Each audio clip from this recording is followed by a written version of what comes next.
அனைவருக்கும் அன்பான வணக்கம். இன்றைய வகுப்பு நாம் சென்ற வகுப்புல நம்ம அதாவது தமிழ் பிராமி கல்வெட்டுக்களுடைய மொழி இந்த பகுதியில 30வது வினா வரைக்கும் நம்ம பார்த்திருந்தோம். பொதுவாகவே நீங்க முதுகலை ஆசிரியர் தேர்வு வினாக்கள் நீங்க எடுத்துக்கிட்டீங்க அப்படின்னா இந்த கல்வெட்டுக்களை பற்றியும் இந்த பிராமி மொழி இத பத்தி பிஜிடிஆர்பியில கூட இப்ப நடந்த தேர்வுல கூட ஒரு கேள்வி இருந்துச்சுங்க. பாத்துக்கங்க. இப்ப 31 பாருங்க. இப்ப நான் சொல்றது எல்லாமே இப்ப கல்வெட்டுக்கள்ல எப்படி ஒரு எழுத்தை இன்னொரு எழுத்தா எப்படி கல்வெட்டி வெட்டி இருப்பாங்க. இந்த தகவல்லாம் அதுல நிறைய இருக்கும் பாருங்க. இன்னைக்கு எப்படி நம்ம தாய்மொழி ஆகிய தமிழை மிக நேர்த்தியா குரில் நெடில் வேறுபாடு, அதுக்கப்புறம் பாத்தீங்க அப்படின்னா புள்ளி வச்சு எழுதுறது, அதே மாதிரி எழுத்துக்களுடைய அந்த இதெல்லாம் பெரியார் சில சீர்திருத்தங்கள் பண்ணியிருக்கிறாரு. வீரமாமுனிவர் பாத்தீங்கன்னா சில சீர்திருத்தங்கள் பண்ணியிருக்கிறாரு. இப்ப நம்ம ஓவியசாவினுடைய அந்த ஓலைச்சுவடியை பத்தி ஒரு 6வதுல பாத்தீங்க அப்படின்னா ஒரு பாடம் இருந்துச்சு. இப்ப அதுல கூட ஒரு கருத்து வரும். என்ன கருத்து அப்படின்னா, ஓலைச்சுவடிகள்ல புள்ளியெல்லாம் வைக்க முடியாது. அந்த இரட்டை சுழிக்கொம்பு, ஒற்றை சுழிக்கொம்பெல்லாம் வேறுபாடுகள்லாம் நம்ம பார்க்க முடியாது. அதுக்கு என்ன காரணம் அப்படின்னா, இன்னைக்கு இருக்க நவீன வசதி மாதிரி இன்னைக்கு நம்ம நிறைய தாள் எழுதுறோம், கரும்பலகை இருக்கு, எத்தனையோ நவீன முறைகள்லாம் இன்னைக்கு வந்துருச்சு. ஆனா அன்றைய காலகட்டத்துல ஓலைச்சுவடிகள்ல நினைச்ச மாதிரி நம்ம அந்த கைகளை சுழட்டியோ அந்த எழுத்தாணிகள்ல எழுத முடியாது. அது மாதிரிதான் கல்வெட்டுக்கள்லையும் நீங்க எடுத்துக்கிட்டீங்கன்னா ஒண்ணு மொழி பிரச்சனை இருக்கும். நான் ஏற்கனவே சொல்லியிருக்கேன் பாத்தீங்களா, சொல்லு தமிழ் சொல்லு. ஆனா அந்த தமிழ் சொல் அன்றைய காலகட்டத்துல அந்த தமிழ் மொழிக்கான, ஏன்னா வேற்று நாட்டார் இங்க உள்ள என்ன பண்றாங்க, அவங்களுடைய கட்டுப்பாட்டுக்குள்ள ஆளுகைக்குள்ள இருக்கிறப்போ அன்னைக்கு எந்த மொழி வரவேற்புல கோலோச்சி இருக்கோ அந்த மொழியில தான் என்ன பண்ணுவாங்க, நம்ம தமிழ் சொல்லாகவே இருந்தாலும் அதை எழுதுவாங்க. சரிங்களா? அப்ப அந்த மொழிக்கு ஏற்றார் போல நம்ம சில சொற்களை எழுதும் பொழுது அப்படியே எழுத முடியாது. ஒரு எழுத்தை இன்னொரு எழுத்தாக இப்ப நம்ம எப்படி வெளிநாட்டா வீரமாமுனிவர் இவங்கெல்லாம் நம்முடைய தமிழ் எழுத்தை அவங்க எப்படி உச்சரிச்சாங்க, அவங்க எப்படி பதிவு செஞ்சாங்க, அதே மாதிரிதான் இங்கேயும் சில தகவலை நம்ம பார்க்க போறோம். நல்லா பாருங்க. நம்ம ஏற்கனவே பார்த்தோம், பிராமி எழுத்து முறையில 2 வகை உண்டு. ஒண்ணு வடபிராமி, இன்னொன்னு பாத்தீங்கன்னா தென்பிராமி. தென்பிராமி எழுத்து முறையை இவ்வாறு அழைப்பார் எப்படின்னா திராவிடி அப்படின்னு சொல்லுவாங்க. இதெல்லாம் கேள்வியில அதிக வாய்ப்புகள் இருக்கு, பாத்துக்கோங்க. தென்பிராமிக்கு வட இந்திய பிராமிக்கும் வரி வடிவில் வேறுபாடு உண்டு. இப்ப இதை நம்ம புரியணும் அப்படின்னா, நம்ம எல்லாருமே இந்தியர்கள் தான், நல்லா தெரிஞ்சுக்கணும். இந்தியாவில் வசிக்கக்கூடியவங்க எல்லாருமே இந்தியர் தான். இப்ப நம்ம தென்னிந்தியர், வட இந்தியர். அப்ப நம்முடைய கலாச்சாரம் ஒரு மாதிரி இருக்கும், அவங்களுடைய கலாச்சாரம் ஒரு மாதிரி இருக்கும். இங்க கிட்டத்தட்ட நம்ம அது மாதிரிதான் அங்க நம்ம பாத்தீங்கன்னா பார்க்கணும். அப்ப பிராமின்றது ஒரே மாதிரிதான். அதே நேரத்துல தென் பிராமிக்கும் வட இந்திய பிராமிக்கும் வரி வடிவுல என்னது வேறுபாடு உண்டு. தமிழுக்கே உரிய சிறப்பாக உள்ள இந்த சிறப்பு லகரம், ரகரம், நகரம், இந்த 3 எழுத்துக்களும் காணப்படும் பிராமி கல்வெட்டு தமிழ்நாட்டு பிராமி எழுத்துக்கள்ல தான் காணப்படுது. வட இந்திய பிராமி எழுத்துக்கள்ல காணப்படல. நல்லா தெரிஞ்சுக்கங்க. அடுத்து மேலும் பாருங்க, இந்த பிராமி எழுத்துனாலே நல்லா தெரிஞ்சுக்கணுங்க. அது முழுக்க அந்த சான்ஸ்கிரிட், சமஸ்கிருதம், இந்த எழுத்துக்களுடைய இந்த வடிவமைப்புலதான் அது இருக்கும். அப்ப மேலும் பாருங்க, சா என்னும் வட எழுத்தும் தா என்னும் வர்க்க எழுத்தும் காணப்படுகின்றன. எங்க காணப்படுகின்றன? இந்த தமிழ்நாட்டு பிராமி எழுத்துக்கள்ல காணப்படுகின்றன. அது மட்டும் பாருங்க, மெய்யெழுத்தை குறிக்க புள்ளி பயன்படுத்தப்படவில்லை. மெய்யெழுத்தை குறிக்கிறதுக்கு புள்ளி பயன்படுத்தப்படலையா. குகை கல்வெட்டுக்கள்ல நீண்ட கோடு நெட்டுயிரையும், குறுகிய கோடு பாத்தீங்க அப்படின்னா குற்றுயிரையும் என்னது குறிக்கும். பாருங்க. அடுத்து கோட்டின் வேறுபாட்டால் எகரம், ஏகாரம். நல்லா பாருங்க. இன்னைக்கு நம்ம என்ன பண்றோம், நம்ம ஏண்டா அந்த மாதிரி பயன்படுத்துறோம். அதுக்கப்புறம் எடுத்துக்கிட்டேன்னா ஏகாரம் அப்படின்னா அதே எகரத்துல ஒரு சாய்வு கீற்று நம்ம பயன்படுத்துறோம். ஆனா அங்க அப்படி கிடையாது. அவங்க குரில் நெடில் வேறுபாடு. இதுவே நீங்க தொல்காப்பியம் படிக்கிறப்ப பாருங்க, இன்னைக்கு நம்ம இப்படி ஏ பாத்தீங்க அப்படின்னா இது குறில், ஏகாரம் கொஞ்சம் சாய்வு கீற்று போடுறோம். இது நம்ம தொல்காப்பியத்துல பாருங்க. இதுக்கு முன்னாடி எப்படி இருந்துச்சுன்னு பாத்தீங்கன்னா, மேல வந்து நல்லா பாருங்க, மேல வந்து புள்ளி வச்சா அது வந்து பாத்தீங்கன்னா குறில் எழுத்தான், புள்ளி இல்லாம இருந்துச்சுன்னா நெடில் எழுத்தான். நல்லா தெரிஞ்சுக்கோங்க. புள்ளி வச்சா அது குறில் எழுத்து, ஏ மேல புள்ளி வச்சா, இந்த ஏவுல வந்து புள்ளி வைக்காம இருந்தா நெடில் எழுத்து. இப்படித்தான் வந்து அந்த எழுத்து சீர்திருத்தம் பண்ணாதுக்கு முன்னாடி பழைய தமிழ் எழுத்து அந்த மாதிரிலாம் இருந்திருக்கு. இந்த ஒகரமும் ஓகாரமும் கூட அதே மாதிரிதான் பாத்துக்கோங்க. அப்ப அந்த மாதிரிதான் இங்க வந்து கோட்டின் வேறுபாட்டால் எகர ஏகாரமும் ஒகர ஓகாரமும் வேறுபடுத்தப்படுகின்றன. எதுல? தமிழ்நாட்டு பிராமி கல்வெட்டுக்கள்ல வந்து பிராமி எழுத்துக்கள்ல அந்த மாதிரி. அடுத்து பாருங்க, ரகரம் என்ற வடிவம் லகரம் என இனங்காணப்பட்டுள்ளது. அதாவது வந்து ரகரம் நம்ம வந்து இந்த மாற்றொலி இந்த மாதிரி எல்லாம் பேசின சொன்ன பாத்தீங்களா? இப்ப எப்படி வந்து நம்ம வந்து ஒரு ஒளியனை வந்து இன்னொரு ஒளியனா வந்து நம்ம வந்து உச்சரிப்போம். எப்படி உச்சரிப்போம்? நம்ம வந்து இப்ப நம்ம மொழியை வந்து நம்ம அப்படியே உச்சரிப்போம்.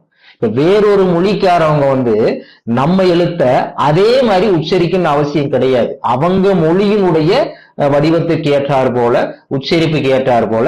அப்ப தமிழ் பிராமி எழுத்துக்கள்ல வந்து அந்த கல்வெட்டுக்கள்ல வந்து நீங்க பாத்தீங்க அப்படின்னா ரகரம் என்னும் வடிவம் வந்து லகரம் என இனங்காணப்பட்டுள்ளது. கேள்வி கேட்பாங்க.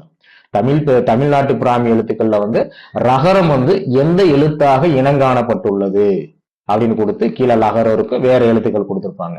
அடுத்து பாருங்க, இந்த குறியீடு பாருங்க. நம்ம வந்து பாத்தீங்கன்னா சதவீத மாதிரி இருக்கு பாத்தீங்களா? இந்த குறியீடு பிராமி பாருங்க என்ற வடிவம் இகரம் என இனங்காணப்பட்டுள்ளது. இப்ப நான் கூட வந்து சொன்னேன், நான் வந்து 12ஆம் வகுப்புல வந்து மயிலை சீனி வெங்கடசாமி வந்து அந்த பிராமியில இருக்கக்கூடிய அந்த கல்வெட்டுக்களை வந்து இன்னைக்கெல்லாம் வந்து அந்த மாதிரி யாரும் இருக்க முடியாது. ஏன்னா அன்றைய காலகட்டத்துல அந்த மொழி வந்து எல்லார்ட்டையும் வரவேற்பு இருந்ததுனால சாதாரண கல்வெட்டுக்கள் வந்து பிராமி மொழியில இந்த மாதிரிலாம் எழுதியிருப்பாங்க. அன்னைக்கு படிக்கிறவங்க இருந்திருப்பாங்க. ஆனா இன்னைக்கு யார் படிக்க முடியும்? இல்ல. அப்ப அது மாதிரிதான் இங்க. இப்ப இந்த மாதிரி ஒரு சதவீத மாதிரி ஒரு குறியீடு போடுறாங்கன்னா, இதே மாதிரி வந்து நிறைய குறியீடுகள்ல ஒரு தகவலை சொல்லியிருப்பாங்க. இப்ப நமக்கே பாருங்க, இங்க மொழி வரலாறுல வந்து இந்த சதவீதம் போடுற குறியீடு என்பது இகரம் என இனங்காணப்பட்டுள்ளதான். நல்லா தெரிஞ்சுக்கோங்க. அடுத்து பாருங்க, எண் என்பது தா என இனங்காணப்பட்டுள்ளது. இந்த வடிவம் இது என்னன்னு சொல்ல முடியாது, பொதுவா இந்த வடிவம் வந்து பாத்தீங்க அப்படின்னா என்னது? தா என இனங்காணப்பட்டது. அடுத்து பாருங்க, முக்கியமானது, ஒளிப்புடை ஒளிகளும் மூச்சுடை ஒளிகளும் இக்கல்வெட்டுகளில் எங்க தமிழ் பிராமி கல்வெட்டுக்கள்ல இல்ல. ஐ ஔ ஆயிரம் போன்ற உயிர்களும் காணப்படவில்லை. இதெல்லாம் வந்து கூற்றுல கேட்பாங்க. நல்லா தெரிஞ்சுக்கணும். ஒரு கூற்று கொடுத்து கூற்று 1 சரி, கூற்று 2 தவறு, கூற்று 3 சரி, இந்த மாதிரிலாம் கேட்பாங்க. நீங்க நாளைக்கு எழுதக்கூடிய தேர்வுலையும் நீங்க இதுக்கு முன்னாடி எழுதின தேர்வு மாதிரி இருக்கும். ஆனா இப்பதான் நம்ம வந்து ஒரு பிஜிடிஆர்பி வந்து வினாக்களுடைய தரம், வினா எப்படி வைப்பாங்கன்னு அவன் சொல்லி காட்டிட்டானே. அது மாதிரி நிறைய கூற்றுகள் கொஞ்சம் நம்ம இப்போ கொஞ்சம் கிடையாது, முக்கியம் நிறையவே நம்ம வந்து மாத்திட்டோம். வினாத்தாளுடைய வடிவமைப்பு வந்து மாறிடுச்சு. இனிமேல் நம்ம வந்து முதுகலை ஆசிரியர் தேர்வுக்கு படிக்கணும் அப்படின்னா ரொம்ப ஆழ்ந்து இப்ப தெரியும் உங்களுக்கு வந்து ஏன் நம்ம வந்து பாடப்பொருள் வந்து எங்க தொடங்குது எங்க முடியுது, என்ன காரண காரியத்தோட கொடுப்பதற்கான காரணம் இப்ப புரிஞ்சிருக்குன்னு நினைக்கிறேன். காரணம் இல்லாம நம்ம பாடப்பொருள் வந்து கொடுக்கல.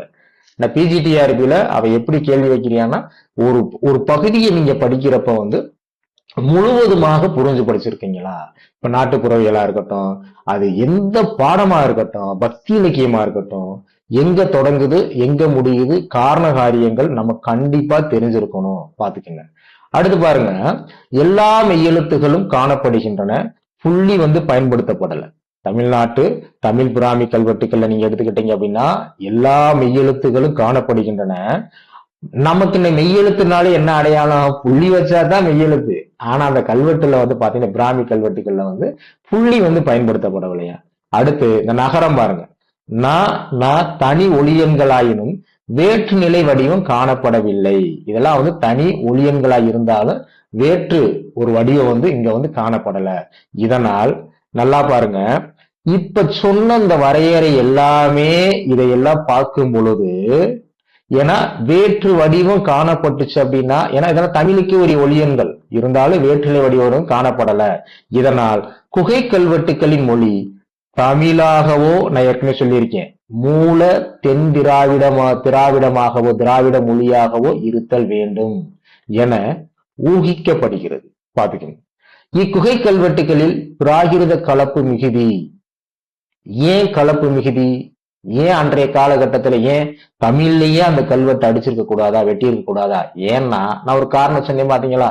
ஏனெனில் பௌத்த சமண சமயங்களை கடைபிடித்தவர்கள் பிராகிருத மொழியை கற்றார்களாம்.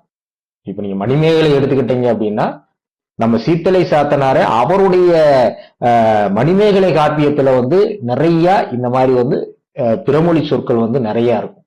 பாத்துக்கங்க, பாருங்க. பிராகிருத மொழியை கற்றதனால இந்த மாதிரி பிராகிருத கலப்பு அங்க இருந்திருக்கு.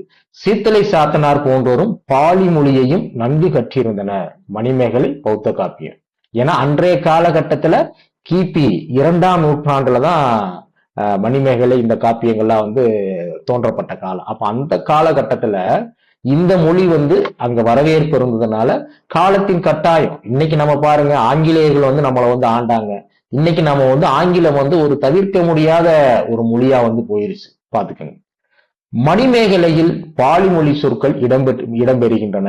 பாருங்க, பிராகிருத சொற்கள் தமிழ் கலந்தமைக்கு சான்று தருபவை பிராமி கல்வெட்டுக்கள். அது மட்டும் கிடையாது, சிலப்பதிகாரம், மணிமேகலை இங்க எல்லாம் பாத்தீங்க அப்படின்னா இந்த சொற்கள் கலந்திருக்கும். பிராமி கல்வெட்டுக்களை படித்து பொருள் கூறியவர்கள் என்ன பாருங்க, K V. Subramania Iyer, H. Krishnasastri, C. Narayanarao, Iravatham Mahadevan, Mylai Seeni Venkatasamy. அடுத்து பாருங்க, சில கல்வெட்டுகளுக்கு ஒவ்வொருவரும் வெவ்வேறு விதமான பொருள் கூறியுள்ளனர். பெரும்பாலானவை ஓரளவுக்கு ஒருமித்த முடிவாக வந்துள்ளன. ஏன்னா எப்பயுமே ஒரு கல்வெட்டு ஆராய்ச்சியாளராக இருக்கட்டும், திறனாய்வாளராக இருக்கட்டும், அவங்க எல்லாத்தையுமே ஒரே மாதிரி சொல்லிட மாட்டாங்க. அவங்களுடைய கண்ணோட்டத்துல அங்க என்ன கருத்துக்கள்ல சில முரண்கள் வரும். ஒரு 50% ஒத்து போகும், 50% மாறுபட்டு கூட இருக்கலாம். அதைத்தான் அங்க சொல்ல வர்றாங்க. அடுத்து பாருங்க, இந்திய மொழி குடும்பங்கள். பாருங்க, இந்திய மொழி குடும்பங்கள் இனி அடுத்து வர வர வர வர வர அப்படியே நம்ம ஒவ்வொன்னா ஒரு புரிதலோட போய்கிட்டே இருக்கும். நீங்க முழுவதுமாக படிச்சு வர்றப்பதான் ஒரு மொழி வரலாறு இதுதான் அப்படின்றத நம்ம புரிந்து கொள்ள முடியும். 330 பாருங்க, உலகின் மொழிவளம் மலிந்த நாடுகளுள் ஒன்றாக இந்தியா கருதப்படுகிறது. இந்தியா மொழிகளின் காட்சி சாலை அப்படின்னு சொன்னவர் யாருங்க? அகத்தியலிங்கம் சொல்லி இருக்கிறாரு. பாருங்க, அடுத்து 331 பாருங்க, கல்கத்தாவில் உள்ள ஆசிய கல்விக் கழகத்தை தோற்றுவித்தவர் சர் வில்லியம் ஜோன்ஸ். அடுத்து பாருங்க, 332 1786 சமஸ்கிருதம். நல்லா பாருங்க, சமஸ்கிருதம் இந்தோ ஐரோப்பிய மொழி குடும்பத்தோடு தொடர்புடையது என்று நிலைநாட்டியவர் சர் வில்லியம் ஜோன்ஸ். இங்க நல்லா கவனிக்கணுங்க, இந்த இந்தோ ஐரோப்பிய மொழி குடும்பம் ஒண்ணும் கிடையாது. இந்தோண்டா இந்திய, நல்லா தெரிஞ்சுக்கணும், இந்திய ஐரோப்பிய மொழிகள் அப்படின்னா அதாவது இந்த 2 மொழிகளுடைய அந்த கலப்பத்தை அந்த மாதிரி சொல்றாங்க. இப்ப நல்லா தெரிஞ்சுக்கணும், இந்த சமஸ்கிருதம் முழுக்க முழுக்க ஆரிய மொழி. பின்னாடி நமக்கு தகவல் வரும். அப்ப சமஸ்கிருதம் இந்தோ ஐரோப்பிய மொழி குடும்பத்தோடு தொடர்புடையது என்று நிலைநாட்டியவர் சர் வில்லியம் ஜோன்ஸ். இவ்வாறு நிலைநாட்டிய போது, வார்த்தை நீங்க நல்லா கவனிங்க, இவர்தான் முதல்ல இவ்வாறு நிலைநாட்டிய போது இந்திய மொழிகளை பற்றிய கண்ணோட்டம் மாற்றம் காண தொடங்கியது. என்ன மாற்றம் காண தொடங்கியது அப்படின்னா, அதற்கு முன்பாக கால்டுவெல்லு, இந்த சர் வில்லியம் ஜோன்ஸ் ஒரு முக்கியமான இவங்கெல்லாம் வருவதற்கு முன்னாடி எவ்வாறு என்ன நம்ப வைக்கப்பட்டது அப்படின்னா, இந்தியாவில் இருக்கக்கூடிய அனைத்து மொழிகளுக்கும் சமஸ்கிருதம் தான் தாய். அப்ப அதற்கு சான்றாக என்ன பண்றாங்க அப்படின்னா, இப்ப நான் ஏற்கனவே சொல்லியிருக்கேன், இப்ப விஷம் அப்படின்னா விடம். அப்ப விஷம்ன்றதுதான் மூல சொல்லு. இதுல இருந்துதான் அப்படியே பாத்தீங்க அப்படின்னா தமிழ்ல சொற்கள் தமிழுக்கு சொற்கள் வந்திருக்கு. இப்படியெல்லாம் நம்ப வைக்கப்பட்டு இருக்கு. நம்ம ஆட்கள்கிட்ட தான் என்ன ஒரு பெரிய பிரச்சனைனா, அதை நிரூபிப்பதற்கு இங்க யாரும் இல்லை. அன்றைய காலகட்டத்துல ஆக்கப்பூர்வமான அறிவுபூர்வமான எந்த ஆய்வுகளும் கிடையாது. இன்னைக்கு நம்ம வந்து பெரும்பாலான திருத்தலங்களா இருக்கட்டும், ஊர்களா இருக்கட்டும், இதற்கு எல்லாமே நீங்க எடுத்து பாருங்க. எல்லாமே வந்து அப்படியே அழகான ஒரு தூய நம்ம தமிழ் பெயர் இன்னைக்கு உண்டு. இந்த சமஸ்கிருதம் வந்து என்ன பண்ணுச்சு அப்படின்னு பாத்தீங்க அப்படின்னா, நம்மளுடைய அடையாளங்களை அனைத்தும் எடுத்துக்கொண்டு இவையெல்லாம் எங்களுக்கு சொந்தமானது என ஒரு புனைவை வந்து பாத்தீங்க அப்படின்னா மக்கள் மத்தியில வந்து நிறைய அந்த வரலாறுகளை வந்து பாத்தீங்கன்னா இங்க வந்து வெளிநாட்டார் இந்த மாதிரி வந்து வெளிநாட்டார் வந்துதான் இவங்க வந்த நோக்கம் வந்து வேற. இவங்க வந்து பாத்தீங்கன்னா நம்மளை ஆட்சி புரிவதற்கு வணிக ரீதியாக நம்ம நாட்டுக்குள்ள வந்து வந்தாலும் இவங்க அந்த துறையை சார்ந்து வேறு சில துறைகள்லையும் மொழியியல் துறையா இருக்கட்டும், இலக்கணமா இருக்கட்டும், இலக்கியங்களா இருக்கட்டும், அதுல செஞ்ச சேவைகள்லாம் உண்மையிலேயே வந்து வரவேற்கக்கூடியதான். இவ்வாறு நிலைநாட்டிய போது நல்லா பாருங்க, சர் வில்லியம் ஜோன்ஸ் இப்படி சொல்றாரு. அப்ப இந்திய மொழிகளை பற்றிய கண்ணோட்டம் வந்து மாற்றம் காண தொடங்கியது. அப்ப எல்லாருடைய பார்வை வேற மாதிரி இருக்கு. சமஸ்கிருதம் தான் எல்லா மொழிகளுக்கும் தாய், மற்ற மொழிகள்லாம் இதுல இருந்து உருவானதுன்ற ஒரு கண்ணோட்டத்தோட இந்த மாதிரி இருக்கிறப்ப வந்து மக்களுடைய பார்வை வந்து இல்ல இங்க ஏதோ ஒரு தவறு இருக்கு. சமஸ்கிருதம் வந்து இந்திய மொழிகளுக்குள்ள அதுக்கு இருக்கு ஒட்டும் கிடையாது, உறவும் கிடையாது. இது ஒரு வேற்று நாட்டு மொழி. இங்க வந்து இவர்களை ஆக்கிரமித்து தனக்கு சொந்தம் போல காட்டிக்கிட்டு இருக்குன்றத கண்டுபிடிக்கிறார். நல்லா பாருங்க, திராவிடவியலின் தந்தை என அழைக்கப்படுபவர் கால்டுவெல். 1856 தமிழ், மலையாளம், தெலுங்கு, கன்னடம் உட்பட 9 மொழிகள் சமஸ்கிருதத்திலிருந்து வேறுபட்ட திராவிட மொழி குடும்பம் எனும் தனி குடும்பத்தை சார்ந்தன என்று நிறுவியவர் கால்டுவெல். இவர் தாங்க ஒரு ஆக்கப்பூர்வமான ஒரு ஒப்பியல் ஆய்வு செஞ்சு அங்க இருக்கக்கூடிய சொற்கள், வேர்ச்சொற்கள் எல்லாம் நீங்க திராவிட மொழிகளின் ஒப்பிலக்கணம் என்கிட்ட நூல் இருக்கு. அந்த நூல்லாம் நம்ம தமிழ் ஆசிரியர்கிட்ட இருக்கணும். அது ரொம்ப கடினமா இருக்கும், படிக்க முடியாது, அது வேற விஷயம். அவ்வளவு உழைப்பு வந்து அந்த புத்தகத்தை பார்த்தா தெரியும். தென்னிந்திய மொழிகள் பற்றிய நான் சொன்னேன் பாருங்க, தென்னிந்திய மொழிகள் பற்றிய பழைய கருதுகோளை மறு ஆய்வுக்கு உட்படுத்த வேண்டும் நிர்பந்தம் தோன்றியது. இல்ல இதனால வரைக்கும் தவறாக வந்து இந்த மொழியிலிருந்த இந்த மொழி உருவாயிருக்குன்ற ஒரு கண்ணோட்டம் இருந்திருக்கு. கால்டுவெல்லுடைய இந்த நூல் வரவுமே வந்து பாத்தீங்கன்னா இவருடைய கருத்து வரவுமே வந்து தென்னிந்திய மொழிகளை பற்றிய அந்த பழமையான அந்த ஒரு தரவு கருதுகோள் இருக்கும் பாத்தீங்களா, இத கண்டிப்பாக மறு ஆய்வு செஞ்சு உண்மையை கொண்டு வரணும் அப்படின்ற நிர்பந்தம் வந்து தோன்றியது. இந்தோ ஐரோப்பிய மொழி குடும்பம், திராவிட மொழி குடும்பம், ஆஸ்டிக் அல்லது முண்டாமொழி குடும்பம். இந்த முண்டாமொழிக்கு வந்து பல பேர் இருக்குங்க, நான் கொடுத்துருக்க மெட்டீரியல் பாத்துக்கோங்க பாருங்க. ஆகிய இருவேறுபட்ட மொழி குடும்பங்களும் இந்திய மொழி குடும்பத்தில் இணைத்து கொண்டன. வார்த்தை நல்லா கவனிங்க. இந்தோ ஐரோப்பிய மொழி குடும்பம், திராவிட மொழி குடும்பம், ஆஸ்ட்ரிக் அல்லது முண்டாமொழி குடும்பம் ஆகிய இருவேறுபட்ட மொழி குடும்பங்களும் என்ன பண்ணிருச்சு, உள்ள வந்து அப்படியே வந்து சேருது. அதுக்கு முன்னாடி நீங்க எடுத்துக்கிட்டீங்க அப்படின்னா இந்தோ ஐரோப்பிய மொழி குடும்பம் அப்படின்ற ஒண்ணுதான். அவங்க என்ன சொல்ல வர்றாங்கன்னா அப்படின்னா இந்திய மொழிகளும் ஐரோப்பிய மொழிகளும் இதை மட்டும் தனிப்பட்டு வந்து பாக்குறாங்க. பாருங்க, அடுத்து 1864 முண்டா மொழியை தனி மொழி குடும்பமாக கண்டறிந்தவர் நம்ம மார்க்ஸ் முல்லர். அடுத்து பாருங்க, மொழியலாளர் பலர் முற்சுட்டிய, அதாவது வந்து முன்பு கூறிய அந்த 4 மொழி குடும்பங்களையே இந்தியாவின் மொழி குடும்பங்கள் என்று ஏற்றுக்கொண்டுள்ளனர். நல்லா தெரிஞ்சுக்கோங்க, அது எந்த மொழி குடும்பம்னா இந்த இருக்கு பாருங்க. இந்திய மொழி குடும்பங்கள் 4, இந்தோ ஆரிய மொழிகள், அதாவது இந்திய மொழிகளும் ஆரிய மொழிகளும் இவற்றினுடைய என்னது சேர்ந்தது இந்திய ஆரிய மொழிகள். அடுத்து திராவிட மொழிகள் மட்டும் பாருங்க தனித்துவமா இருக்கும் பாருங்க. இந்த திராவிட மொழிகள் மட்டும் தனித்துவமா இருக்கும். ஆஸ்ட்ரோ ஆசிய மொழிகள், இந்த ஆஸ்ட்ரோ அப்படின்றாலும் அதே நேரத்துல முண்டா மொழின்றாலும் ஒண்ணுதான். இந்த முண்டா மொழி குடும்பமும் இந்த ஆசிய கண்டம் இருக்கு பாத்தீங்களா, இங்க பேசக்கூடிய அந்த மொழிகளும். அடுத்து வந்து நீங்க எடுத்துக்கிட்டீங்கன்னா சீன மொழி, திபெத்திய மொழிகள், சீன திபெத்திய மொழிகள், இந்த மாதிரி சேர்ந்திருக்கக்கூடிய ஒரு 4 குடும்பத்தை தான் இந்திய மொழி குடும்பங்கள் அப்படின்னு வந்து சொல்றாங்க. அடுத்து 340 பாருங்க, நகலி, பாலி, பிராகிருதம் இம்மொழிகள் ஏட்டளவில் மட்டுமே உள்ளன. இதெல்லாம் வந்து ஏட்டளவுல தான் இருக்கு, மக்கள் புழக்கத்துல கிடையாது. இன்னைக்கு நம்ம மொழி வந்து நீங்க பழைய சமச்சீர் புத்தகத்துல ஒரு அருமையான ஒரு பாடம் இருந்துச்சு. ஒரு மொழி வந்து நிலைத்து நிக்கணும் அப்படின்னா மக்களோட பேச்சு மொழியா இருக்கணும், எழுத்து மொழியா இருக்கணும், வழிபாட்டு மொழியா இருக்கணும், அரசியல் மொழியா இருக்கணும், கல்வி மொழியா இருக்கணும். இப்படியெல்லாம் இருந்தா மட்டும்தான் நிலைச்சு நிக்க முடியும். இன்னைக்கும் எத்தனையோ நம்ம எல்லாம் வந்து தமிழ் படிச்சிருக்கோம். நம்ம தமிழ் மொழியை வந்து காப்பாற்றக்கூடிய ஒரு பொறுப்பு நமக்கு இருக்கு. ஒரு இனத்தை அழிக்கணும் அப்படின்னா இன்னைக்கு இருக்கிறது மாதிரி வந்து வாழ எந்த தேவையில்லை, பெரிய பெரிய ஆயுதங்களை வந்து நம்ம வந்து ஏந்தன்லாம் அவசியம் கிடையாதுங்க. மொழியை வந்து அழிச்சாலே கொஞ்ச நாள்ல வரலாறு மாறி போகும், நம்ம யாருன்றதே மாறி போயிடும். இன்னைக்கு அதனாலதான் இன்னைக்கு நல்லா பாருங்க, இன்னைக்கு நம்ம எல்லாம் வந்து சில விஷயங்களை எதிர்ப்பு நிறைய தெரிவிக்கும். ஒரு இன்னொரு மொழியை உள்ள வந்து கொண்டு வாராங்க அப்படின்னா அந்த மொழி தலை தூக்கும்.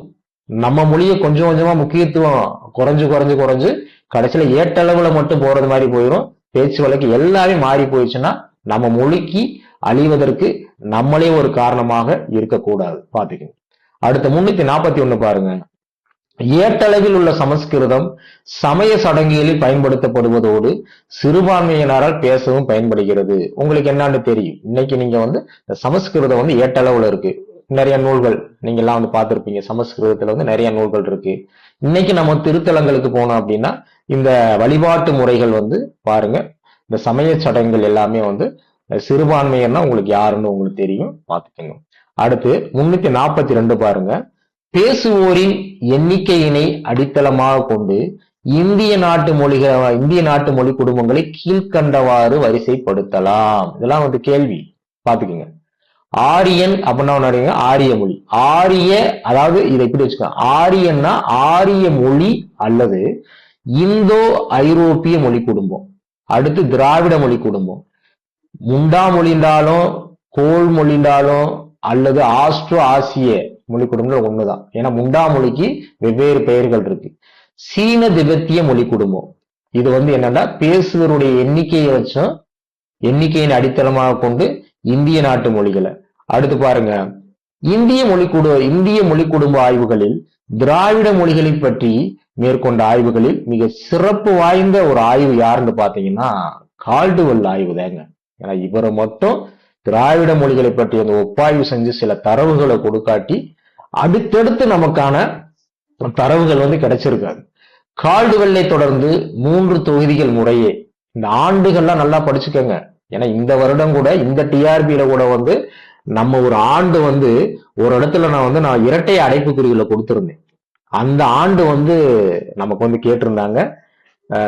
நம்மகிட்ட படிச்சவங்க சொன்னாங்க, ஐயா அந்த ஆண்டு நம்மகிட்ட இருந்து நேரடியான வினாங்கய்யா, நீங்க அந்த இருக்கு எனக்கு வந்து நீங்க வந்து கொடுத்துருந்தீங்க, நாங்க அதை வந்து சரியா எழுதிட்டோம் அப்படின்னாங்க. அப்ப எதையுமே நம்ம வந்து என்ன பண்ணக்கூடாது, நம்ம வந்து சாதாரணமாக கடந்து போகக்கூடாது. நீங்க எதை வந்து நீங்க நிராகரிக்கிறீங்களோ அதுவே வந்து அங்க வந்து கேள்வியா வந்து வச்சிருப்பாங்க. அப்ப கால்டுவெல்லை தொடர்ந்து ஜான் டீம்ஸ் பாத்தீங்கன்னா 3 தொகுதிகளை வந்து முறையே வெளியிடுறாரு. இந்த ஆண்டுகள்லாம் நீங்க பாத்துக்கோங்க. இந்த பாருங்க, இந்தியாவின் தற்கால ஆரிய மொழிகளின் ஒப்பிலக்கணம் ஒரே மாதிரி வருங்க. திராவிட மொழி ஒப்பிலக்கணம், இந்தியாவின் தற்கால ஆரிய மொழி ஒப்பிலக்கணம், இந்த மாதிரி வந்து நூல்கள்லாம் சில நேரம் ஒரே மாதிரி இருக்கும். நான் நீங்க பாத்துக்கோங்க. இப்ப திராவிட மொழிகளின் ஒப்பிலக்கணம் நமக்கு தெரியும், கால்டுவெல் வந்து பாத்தீங்கன்னா எழுதுனது. திராவிட மொழிகளின் இலக்கண அமைப்பு பாருங்க என்ற நூலினை பிரெஞ்சு மொழியில வந்து எழுதி வெளியிட்டவர் நம்ம ஜூல்ஸ் பிளாக் அப்படின்றவர் வந்து எழுதி வெளியிட்டு இருக்கிறாரு. அடுத்து இந்திய மொழிகளுடைய வரலாறு. இந்த இந்திய மொழிகளுடைய வரலாறு இந்த தலைப்புல நம்ம எப்படி பார்க்க போறோம்னா, இந்த இந்திய மொழிகள் வந்து எங்கெல்லாம் பேசப்படக்கூடிய இடம், ஒவ்வொரு மொழிகளுக்குரிய தொடர்பு வந்து என்ன, அதுக்கப்புறம் அவற்றினுடைய பிரிவுகள் என்ன, இந்த அடிப்படையில தான் இந்த தலைப்பை வந்து நம்ம வந்து பார்க்க போறோம். பாருங்க 348. திபெத்தோ பர்மிய மொழி குடும்பங்கள் சார்ந்த மொழிகளை பேசும் மங்கோலிய இனத்தை சார்ந்த மக்களை வேதகால ஆரியர்கள் வந்து பாத்தீங்க அப்படின்னா எப்படி இவ்வாறு அழைத்தனர் அப்படின்னா கிரதர்கள் அப்படின்னு வந்து என்ன பண்ணியிருக்கிறாங்க சொல்லி இருக்கிறாங்க. திபெத்திய பர்மிய மொழி குடும்பம் சார்ந்த மொழிகளை பேசுபவர்கள் யாருன்னா மங்கோலியர்கள். மங்கோலியர்களை பற்றிய குறிப்பு அதர்வன வேதத்துல வந்து அதர்வனம் யஜுர் வேதங்கள்ல வந்து காணப்படுகிறதுங்க, உண்டுங்க. அடுத்த 349 பாருங்க. ஆஸ்டிக் மொழி பேசுவோர் பொதுவாக இங்கிருந்து வந்திருக்க வேண்டும் என்ற கருத்துள்ளது. இந்த ஆஸ்ட்ரிக் மொழின்னு நான் ஏற்கனவே சொல்லியிருக்கேன். இந்த முண்டா மொழி சொல்றோம் பாத்தீங்களா? அப்ப இதான் மொழியை பற்றி ஆய்வு. நம்ம ஏற்கனவே சொன்னே பாருங்க, பேசக்கூடிய இடம் எப்படி தொடர்பு, இதோடைய பிரிவுகள்லாம் என்ன. அப்ப அவங்க கண்டிப்பா சீனாவுல இருந்து வந்திருக்கணும் அப்படின்ற ஒரு ஆய்வு வந்து மொழியியல் அறிஞர்கள் வந்து சொல்றாங்க. இலக்கிய வழக்கு பெற்றவையான சமஸ்கிருதம், பாலி, பிராகிருதம் போன்ற மொழிகள் புகழ்பெற்றவை. இந்த மொழிகள் எல்லாமே வந்து இலக்கிய வழக்கு பெற்றதுதான். இப்ப நம்ம எப்படி வந்து தமிழ் மொழி தாய்மொழியில வந்து தூய தமிழ் இலக்கிய வழக்கு இருக்கோ அதே மாதிரி இந்த மொழிகள்லயும் இலக்கிய வழக்கு உண்டு. அடுத்து பாருங்க, தமிழுக்கு நிகரான பழமை, இலக்கியம், பாரம்பரியம் போன்ற ஆற்றல் மிக்க வடிகாலாக இம்மொழி செயல்பட்டு வந்தது. நல்லா பாருங்க, செயல்பட்டு வந்தது காலத்தை பாருங்க. சமஸ்கிருதம். குர்முகி என்னும் எழுத்து வகையை பயன்படுத்தும் மொழி வந்து பஞ்சாபி மொழி. இப்ப நம்ம எப்படி வந்து நம்ம தமிழ் மொழி இருக்கு அப்படின்னா நம்மளுடைய எந்த எழுத்து வகையை வந்து நம்ம பயன்படுத்துறோம் அப்படின்னா ஒவ்வொரு காலகட்டங்கள்லயும் வந்து நம்ம எழுத்து வந்து வட்டை எழுத்து. அதே நேரத்தில் நீங்க சீனா எடுத்துக்கிட்டே சித்திரை எழுத்து, இன்னி எடுத்துக்கிட்டே ஆப்பு ஒடிவு எழுத்து, இந்த மாதிரி வந்து நிறைய வந்து சொல்லுவாங்க. ஒவ்வொரு மொழிக்கும் ஒவ்வொரு வகையான எழுத்து வகைகள் இருக்கு. அப்ப குர்முகி என்னும் எழுத்து வகையை பயன்படுத்தக்கூடிய மொழி தான் பஞ்சாபி மொழி. குர்முகி எழுத்து இந்த எழுத்தோடு தொடர்புடையது. சரதா அப்படின்ற எழுத்து. சரி, இந்த சரதா எழுத்து அப்படின்னா என்ன? காஷ்மீர் மொழி பயன்படுத்தும் எழுத்து வகைதான் இந்த சரதா எழுத்து. காஷ்மீர்ல மக்கள் பேசுறாங்க பாத்தீங்களா, அந்த காஷ்மீர்ல பேசக்கூடிய அந்த காஷ்மீர் மொழி பயன்படுத்தக்கூடிய எழுத்து தான் இந்த சரதா எழுத்து. பாத்துக்கோங்க. எப்பயுமே நல்லா ஒண்ணும் கிடையாதுங்க. ஒரு மொழி எப்படி நம்ம வந்து இப்ப பக்கத்து வீடு இருக்கிறோம்னா 2 பேருக்குள்ளே நமக்குள்ள வந்து ஒரு குடுக்கல் வாங்கல், ஒரு கருத்து பரிமாற்றம் இருக்கும். அதே மாதிரிதான் மொழி. ஏன்னா அது இந்த மொழி வந்து எப்படி பரிமாறும் அப்படின்னு பாத்தீங்கன்னா, இப்ப நம்ம வட இந்தியாக்காரவங்க நம்ம நாட்டுக்குள்ள வர்றாங்க, இங்க வர்றாங்க, தென்னிந்தியாவுக்கு வர்றாங்க. அவங்க என்ன காரணத்தினால இங்க வர்றாங்க? ஒரு வேலை நிமித்தமா அங்க வந்து வர்றாங்க. அந்த வேலை நிமித்தமா வர்றப்ப வந்து நம்ம தமிழ்நாட்டுல கடைகள் நமக்கு ஒரு பெயர் இருக்கும். அவங்க வந்து அதே பொருளை வந்து வேறொரு பெயர் வந்து சொல்லுவாங்க. இப்ப நம்ம வந்து என்ன பண்ணுவோம், அங்க போவோம். இப்படித்தான் இந்த மாதிரி வந்து என்ன பண்றது, நம்முடைய அந்த சொற்களா இருக்கட்டும், இதெல்லாம் வந்து அங்க வந்து பாத்தீங்கன்னா மாறுறது. அடுத்து பாருங்க, முஸ்லிம் மக்கள் காஷ்மீர் மொழியில் எழுதும் போது இவ்வெழுத்துக்களை பயன்படுத்துகின்றனர். எந்த எழுத்து அப்படின்னா பாரசீக எழுத்துக்கள். இந்த இந்துக்கள் பயன்படுத்திய எழுத்து வகை வந்து தேவநகரி எழுத்துக்கள். இதெல்லாம் வந்து கொஞ்சம் மனனம் செய்யறது மாதிரிதான் இருக்கும். இதுல வந்து வேற எந்த கருத்து புத்தகத்துல வந்து ரொம்ப நுணுக்கமாலாம் கிடையாது. பஞ்சாப், சிந்து, குஜராத்தின் வடபகுதி, மகாராஷ்டிரம், ஒரிசா, வங்காளம், நேபாளம் ஆகிய பகுதியில் வழங்கும், அதாவது அந்த பகுதிகளில் வந்து பேசக்கூடிய அந்த மக்கள் இருக்காங்க பாத்தீங்களா, அவங்களுடைய பேச்சு மொழி தான் இந்த மொழி. என்ன மொழின்னா இந்துஸ்தானி மொழி. இதை தாவா மாத்திக்கங்க, இந்துஸ்தானி மொழி. மகத மொழி பிரிவில் சிறப்பு வாய்ந்த மொழியாக உள்ள மொழி போஜ்புரி மொழி.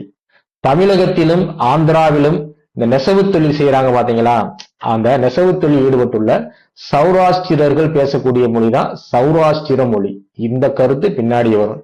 தமிழ் மொழியின் மிக பழமையான எழுத்து, எல்லாம் டிஆர்பி கொஸ்டின், வட்ட எழுத்துங்க. கோவா, மகாராஷ்டிர கடற்கரை பகுதி ஆகியவற்றில் பேசப்படும் மொழி வந்து கொங்கணி மொழி.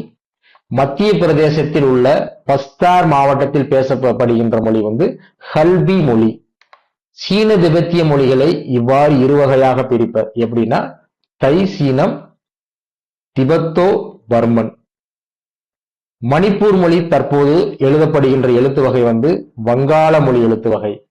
ஆங்கில மொழி இந்தியாவில் பேராதிக்கம் செலுத்த தொடங்கிய காலம் வந்து கிபி 17ஆம் நூற்றாண்டு. சரி, இப்ப இந்த பகுதி எல்லாமே கொஞ்சம் நம்ம வந்து நினைவுல வைக்கணும். சொல்லி பாருங்க. இப்ப நான் படிக்கிறப்ப எழுதி பார்ப்பேன். எங்க இருந்து எப்படினாலும் கேட்கலாம், நல்லா தெரிஞ்சுக்கணும். போட்டித் தேர்வை பொறுத்த வரைக்கும் இப்ப நம்ம வச்சிருக்கிறதெல்லாம் வந்து ரொம்ப ஆசிரியர் தேர்வு வாரியத்தால் அங்கீகரிக்கப்பட்ட புத்தகம் எல்லாமே வந்து. சரி பாருங்க, மொழி நிலைகள் பாருங்க. மொழி நிலைகள், இப்ப இந்த மொழி நிலைகள் இங்க வந்து பார்க்கும் பொழுது கண்டிப்பாக வந்து தனிநிலை மொழி, ஒட்டுநிலை மொழி, உறுப்பிணைப்பு மொழி அப்படின்னா நம்ம என்ன தெரிஞ்சுக்கணும். ஏன்னா தெரிஞ்சாதான் இதை விட்டு நம்ம வந்து கடந்து போக முடியும். பாத்துக்கோங்க. இப்ப அப்படியே உங்க புத்தகத்துல நான் சொல்ற பக்கம் எடுத்துக்கோங்க. உங்களுடைய மெட்டீரியல்ல 65வது பக்கம் வந்து பாருங்க. 65வது பக்கம் தனிநிலை மொழி அப்படின்னா என்ன, ஒட்டுநிலை மொழி அப்படின்னா என்ன, இதை வந்து நம்ம பார்த்துருவோம். பக்கம் 65வது பக்கம் உங்க மெட்டீரியல் பாருங்க. இதை பார்த்தா தான் உங்களுக்கு புரியும். ரொம்ப முக்கியமான ஒரு பகுதி. இதுக்கு முன்னாடி நம்மகிட்ட படிச்சவங்களும் கண்டிப்பாக இந்த பகுதி நான் பழைய நபர்களுக்கு நடத்தி இருக்கேன். இந்த இடையில வந்தவங்களுக்கு இந்த பகுதி நான் இப்ப எல்லாம் வந்து நான் மெட்டீரியல் வேலை இருந்ததுனால கொஞ்சம் நீங்களே படிச்சுக்கிட்டீங்கன்னு நினைக்கிறேன். இப்ப நான் வந்து சொல்ற விளக்கத்துல நல்லா கவனிச்சுக்கீங்க, பாத்துக்கோங்க. இப்ப மொழி நிலைகள் வந்து பாருங்க. இப்ப நம்ம இலக்கணத்துல படிச்சிருப்போம், தனிமொழி, தொடர்மொழி, பொதுமொழின்னு படிச்சிருப்போம். அது அது கிடையாதுங்க, அது வேற. இங்க வந்து நல்லா பாருங்க, 927 சொல்லமைப்பை கொண்டு மொழிநிலைகளை பொதுவாக 3 வகைப்படுத்தலாம். சொல் அமைப்பை வச்சு அவை தனிநிலை, ஒட்டுநிலை, உறுப்பிணைப்பு நிலை. இதை இன்னி விளக்கமா எப்படி சொல்லலாம்னா தனிநிலை மொழி, ஒட்டுநிலை மொழி, உறுப்பிணைப்பு மொழி. இப்ப நல்லா பாருங்க, சொற்கள் ஒன்றோடு ஒன்று ஒட்டாமல், சொற்கள் வந்து ஒன்றோடு ஒன்று ஒட்டாமல் தனித்தனியே நின்று வாக்கியமாக அமைந்து உணர்த்தும் நிலைதான் தனிநிலை மொழி. நல்லா தெரிஞ்சுக்கணுங்க. சொற்கள் வந்து ஒண்ணுக்கு ஒட்டாது, சம்பந்தமே கிடையாது. இன்னொன்னு என்னன்னா பக்கத்துல இருக்கும், எந்த சொல்லு எந்த சொல்லோட என்ன பண்ணிக்கிறாது, பேசிக்கிறாது. அந்த மாதிரி வச்சுக்கோங்க. இல்ல பாருங்க, பெயர் வினை ஓரசை சொற்கள், மோனோ சிலபிக் வேர்ட்ஸ். அதாவது பெயர் சொல்லா இருக்கட்டும், இப்ப ஒண்ணும் கிடையாதுங்க. இப்ப நம்ம தமிழ் எடுத்துக்கோங்க, இங்க தமிழ் ஒப்பிட்டுற கூடாது. ஏன்னா இங்க வந்து தனிநிலை மொழின்றது வந்து வேற மொழி. சீன மொழி, சயா மொழி, பர்மிய மொழி, திபெத்திய மொழி தான் தனிநிலை மொழிகள். இப்ப நம்ம தமிழ் மொழி எடுத்துக்கிட்டீங்கன்னா, இப்ப அம்மா அப்படின்னு சொன்னீங்கன்னா அது ஓரசை கிடையாது, அம்மான்றது வந்து இரண்டசை. இப்ப நீங்க கொடுத்தான் அப்படின்னு சொன்னீங்கன்னா கொடுத்தான் என்பது ஈரசை, இரண்டு அசைகளை உடைய அது வந்து ஒரு சொல்லு. சரிங்களா? இப்ப நீங்க தனிநிலை மொழியில பாத்தீங்கன்னா ஒரு பெயர் சொல்லா இருக்கட்டும், வினை சொல்லா இருக்கட்டும், ஒரே அசையில தான் இருக்கும். இப்ப நம்ம அம்மான்றத வந்து நாவை எத்தனை முறை எந்த உச்சரிக்கிறதுக்கு நம்ம எடுத்துக்கொள்ளக்கூடியது என்னது, அம் மா. அலையீட்டு வாய்ப்பாலாம் நம்மளாம் தமிழ் படிச்சிருக்கோம், நம்ம வாயில சொல்லியே பிரிக்கணும், சொன்னாலே அந்த வார்த்தை அசையிலே நமக்கு தெரிஞ்சிடும். இப்ப கொடுத்தான் அப்படின்ற பாருங்க, கொடுத்தான் ஈரசை தான். சொற்கள் அனைத்தும் அடி சொற்கள். வார்த்தை நல்லா கவனிக்கணும். இப்ப நம்ம கொடுத்தான் அப்படின்னு தமிழ்ல சொன்னோம்னா கொடுன்றது மட்டும்தான் அடி சொல். இத்து வந்து ஒட்டுகள், இறந்த கால ஒட்டு. ஆண் வந்து அடுத்து இத்து வந்து பாத்தீங்கன்னா இடைநிலை வரும், அடுத்து ஆண் வந்து பாத்தீங்கன்னா விகுதி. இந்த மாதிரி பிரிச்சிருவோம். ஆனா அந்த தனிநிலை மொழியை எடுத்துக்கிட்டீங்க அப்படின்னா எல்லா சொற்களுமே அங்க வந்து அடி சொல்லாதான் இருக்கும். பாத்துக்கோங்க. சொற்களுக்கும் பகுதிகளுக்கு வேறுபாடு இல்லை. சொற்களுக்கும் பகுதிகளுக்கும் என்ன பண்ண முடியாது, அவங்க வந்து வேறுபாடு. இப்ப நம்ம வந்து நம்ம தமிழ்ல வந்து இப்ப பார்த்தான் அப்படின்னு சொல்றப்போ வந்து பார் என்பது பகுதி, அடுத்து வரக்கூடியது சந்தி, அதுக்கு வரக்கூடியது வந்து இடைநிலை, இறந்தகால இடைநிலை, அதுக்கப்புறம் ஆண் வந்து பாத்தீங்க அப்படின்னா என்னது, ஆண்பால் வினைமுற்று விகுதி. ஆனா தனிநிலை மொழியில வந்து எது சொல்லு எது பகுதி அப்பெல்லாம் வேறுபாடே சொல்ல முடியாது. சொற்கள் எல்லாம் பகுதிகளே, பகுதிகளே சொற்கள். எல்லா சொல்லும் பாக்குறது பகுதி மாதிரியே இருக்கும், பகுதிகளே வந்து பாத்தீங்கன்னா சொற்களா இருக்கும். விகுதி இடைநிலை முதலியன இல்லை. ஏன் இல்ல, அங்கதான் சொல்லிட்டாங்களே சொற்களுக்கும் பகுதிகளுக்கும் வேறுபாடு கிடையாது, எல்லா சொற்கள் அடி சொற்கள் மாதிரி இருக்கும் அப்படின்றதா. அப்ப விகுதி இடைநிலை கிடையாது. சரி, இந்த மாதிரி தனிநிலை மொழிகளுக்கு சான்று என்னன்னு பாத்தீங்கன்னா சீன மொழி, சயா மொழி, பர்மிய மொழி, திபெத்திய மொழி. நல்லா தெரிஞ்சுக்கோங்க. கேள்வி வந்து இதெல்லாம் கூற்றுகள்ல வச்சு கேட்கலாம், நல்லா தெரிஞ்சுக்கோங்க. கூற்றுகள்ல கொண்டு வந்து நம்ம வச்சு கேட்கலாங்க, பாத்துக்கோங்க. அடுத்து பாருங்க, ஒட்டுநிலை மொழி அப்படின்னா என்ன. இந்த ஒட்டுநிலை மொழிக்கு உறுப்பிணைப்பு மொழி சின்ன நூலளவுதான் வேறுபாடு இருக்கும். அடி சொற்கள் நல்லா கவனிங்க, அடி சொற்கள் இரண்டும் சேரும் பொழுது அவற்றுள் ஒன்று சிதையாமலும் மற்றொன்று சிதைந்து நிற்பது ஒட்டுநிலை மொழி. நல்லா பாத்துக்க. அப்ப இந்த ஒட்டுநிலை மொழிக்குள்ள வர்றப்பதான் நம்ம திராவிட மொழிகள் வந்து உள்ள வரும். அதென்ன அடி சொற்கள், நல்லா பாருங்க. இப்ப இங்க பாருங்க, கண்ணன் இது பெயர் சொல், கண் அன். இங்க வந்து நீங்க முறைப்படி பிரிச்சீங்கன்னா கண் கூட்டல் இன் கூட்டல் அன்னு வரும். அது வந்து இன்னும் வந்து இடையில வந்து பாத்தீங்கன்னா வரக்கூடாது பாருங்க. அப்ப இது ஒரு இந்த பாருங்க, கண்ணு வந்து அடி சொல்லு, இந்த அண்ணு வந்து பாத்தீங்கன்னா என்னது, இது அடி சொல்லுது. அப்ப அடி சொற்கள் இரண்டும் சேரும் பொழுது அவற்றுல வந்து ஒன்று சிதையாம அப்படியே இருக்கும், மற்றொன்று சிதைந்து நிற்பது இன்னும் உங்களுக்கு புரியணுமா? இப்ப நல்லா கவனிங்க. இப்ப கண்ணன் அப்படின்றப்ப கண்ணு வந்து சிதையல, அதுக்கப்புறம் கண்ணன்ற வார்த்தையை பாருங்க, அண்ணு வந்து சிதைஞ்சுதான் இன்னு கூட்டல் ஆ நாவா மாறுது. அப்ப கண்ணு வந்து சிதைவின்மை, அண்ணு வந்து என்ன பண்ணிடுது, சிதைஞ்சிருது. அப்ப கண்ணை வந்து பகுதி என்பர் இலக்கண நூலார், அதே நேரத்துல மொழி நூலார் வந்து அடிச்சொல் என்பர். வார்த்தை நல்லா கவனிச்சுக்கோங்க. இந்த இலக்கணத்துல வந்து இப்ப நம்ம கொடுத்தான் அப்படின்னு வந்து பகுபத உறுப்பு இலக்கணம் பிரிக்கிறோம்னா மாணவருக்கு என்ன சொல்லி கொடுப்பீங்க நீங்க? டே கொடு என்பது பகுதி, இது சொல்லோட தொடக்கத்துல வரும், இது வந்து ஒரு கட்டளை சொல்லாக வரும், இத மேலு வந்து என்ன பண்ண முடியாது, பிரிக்க முடியாது அப்படிலாம் சொல்லுவோமா நம்ம வந்து.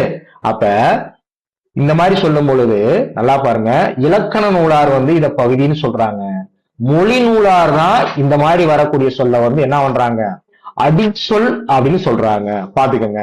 அடுத்து பாருங்க, கண் வந்து பெயரடி, அண்ணு வந்து வினையடி. நீங்க நல்லா தெரிஞ்சுக்கங்க. நம்ம மேல வந்து அடிச்சொற்கள் 2 வரும். அந்த அடிச்சொல்ல வந்து ஒண்ணு பெயரா இருக்கும், இன்னொன்னு வினையா இருக்கும். சில நேரங்கள்ல 2 பெயரா கூட வரலாம், அது சொல்ல முடியாது நம்ம வந்து.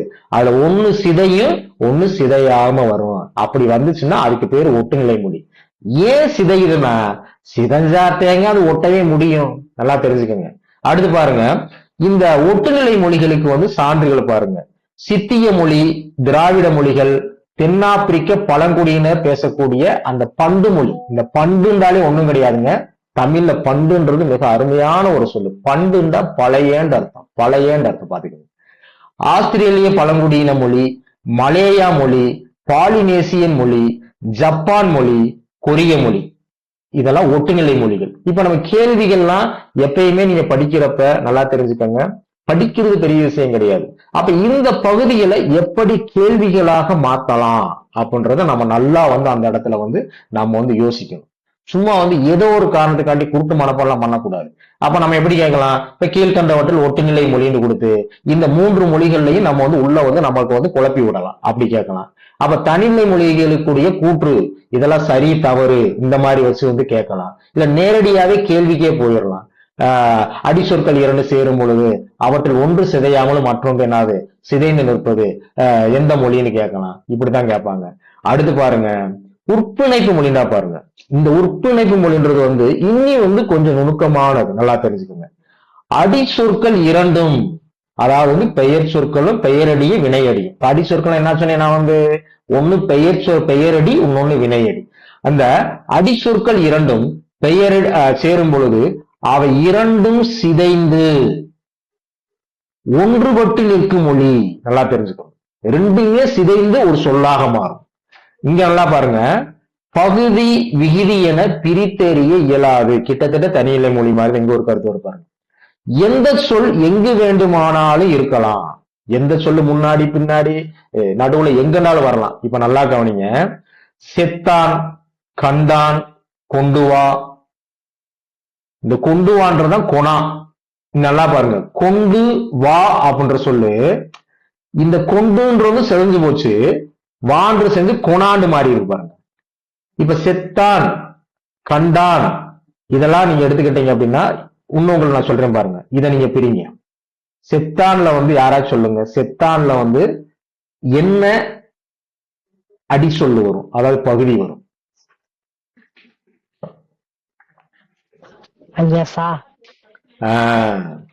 ஏன்னா எப்பயும் பகுதி வந்து ஒரு கட்டளை சொல்லா இருக்கும். இந்த இருக்கு வந்து செத்துன்னு சொல்ல முடியுமா? ஆனா ஒரு மாணவன்ட்ட போய் கேட்ட என்ன சொல்லலாம் தெரியுமா, செத்து அப்படின்னு. எங்க சொல்லி பாருங்க, ஆர்டரா சொல்லி பாருங்க, கட்டளையா சொல்லி பாருங்க, நீ செத்து வரல. அதே நேரத்தில் நீ சா அப்படின்றப்ப அது வருது. இப்ப நல்லா பாருங்க, அப்ப இந்த இடத்துல செத்தான்றப்ப அந்த அடி சொல்லு பகுதி வந்து என்ன போச்சு, சிதைஞ்சு போச்சுங்களா. அதுக்கப்புறம் ஆன்றது சேர்ந்து போச்சா. இந்த கண்டான்ல பகுதி வந்து பாத்தீங்கன்னா கான், இதேங்க. அப்ப இது வந்து ஒரு வகையான எடுத்துக்காட்டு. இது வந்து பாத்தீங்கன்னா கிட்டத்தட்ட நம்ம வந்து இந்த மறு சொல்றோம் பாருங்க, இந்த கோயம்புத்தூரை வந்து கோவை அப்படின்னு சொல்லுவோம், அது மாதிரிதான் பாருங்க. பகுதி விகுதி பிரித்தெறிய முடியாமல் எந்த சொல் எங்கு வேண்டுமானாலும் அமையும். இந்த மாதிரி வரக்கூடிய மொழி நிலை தான் என்னன்னு பாத்தீங்கன்னா ஒற்பிணைப்பு நிலை மொழி. நல்லா தெரிஞ்சுக்கோங்க. சரிங்க, இப்ப நான் வந்து இதை சொல்லிட்டேன். இப்ப நம்ம வந்து அங்க போயிடலாம். இப்ப நம்ம அந்த மூணையும் தெரிஞ்சிருந்தா தான் அங்க நான் என்ன சொல்ல வரேன்னு புரியும். இந்த மாதிரிதான் இப்ப நீங்க புத்தகத்தில் எடுத்துக்கிட்டீங்கன்னா இந்த விளக்கம் வந்து அங்க இருக்காது. அதனாலதான் சொல்றது, ஒரு மொழியை பற்றி நீங்க முழுவதுமாக படிச்சாதான் எங்க எங்க ஒரு தொடர்பு இருக்குன்றத உணர முடியும். சில பேர் என்ன பண்ணுவாங்கன்னா, மொழி வரலாறு வந்து சக்தியல் புத்தகத்தை எடுத்து ஒரு 10 பக்கம் படிக்க ஆரம்பிப்பாங்க, ஒண்ணுமே புரியாது, இது நமக்கு வேலைக்கு ஆகாது, இது வாய்ப்பே இல்லை, அது தூக்கப்பட்டு போயிடுவாங்க. அப்ப என்னைய பத்தி நீங்க புரிஞ்சுக்கிறோம் அப்படின்னா ஒரு 10 நிமிஷத்துல படிச்சு என்கிட்ட வந்து என்னைய பத்தி புரிஞ்சிட முடியாது. நம்மகிட்ட படிக்க வரவங்களே அப்படித்தான் இருக்கிறாங்க. இப்ப நம்மளை பத்தி தெரியும்னா நான் என்ன சொல்ல முடியும்? முழுவதுமாக வந்து இல்ல நம்மளோட ஒரு பயணம் செஞ்சாதான் தெரியும். சரி பாருங்க, சரி அப்படியே வந்து அங்க வந்துருங்க, அப்படியே அங்க போயிடுவோம் நம்ம. சரி சரி பாருங்க, இப்ப உங்களுக்கு வந்து தனிநிலை மொழி ஒட்டுநிலை மொழி அப்படின்னா தெரியும்.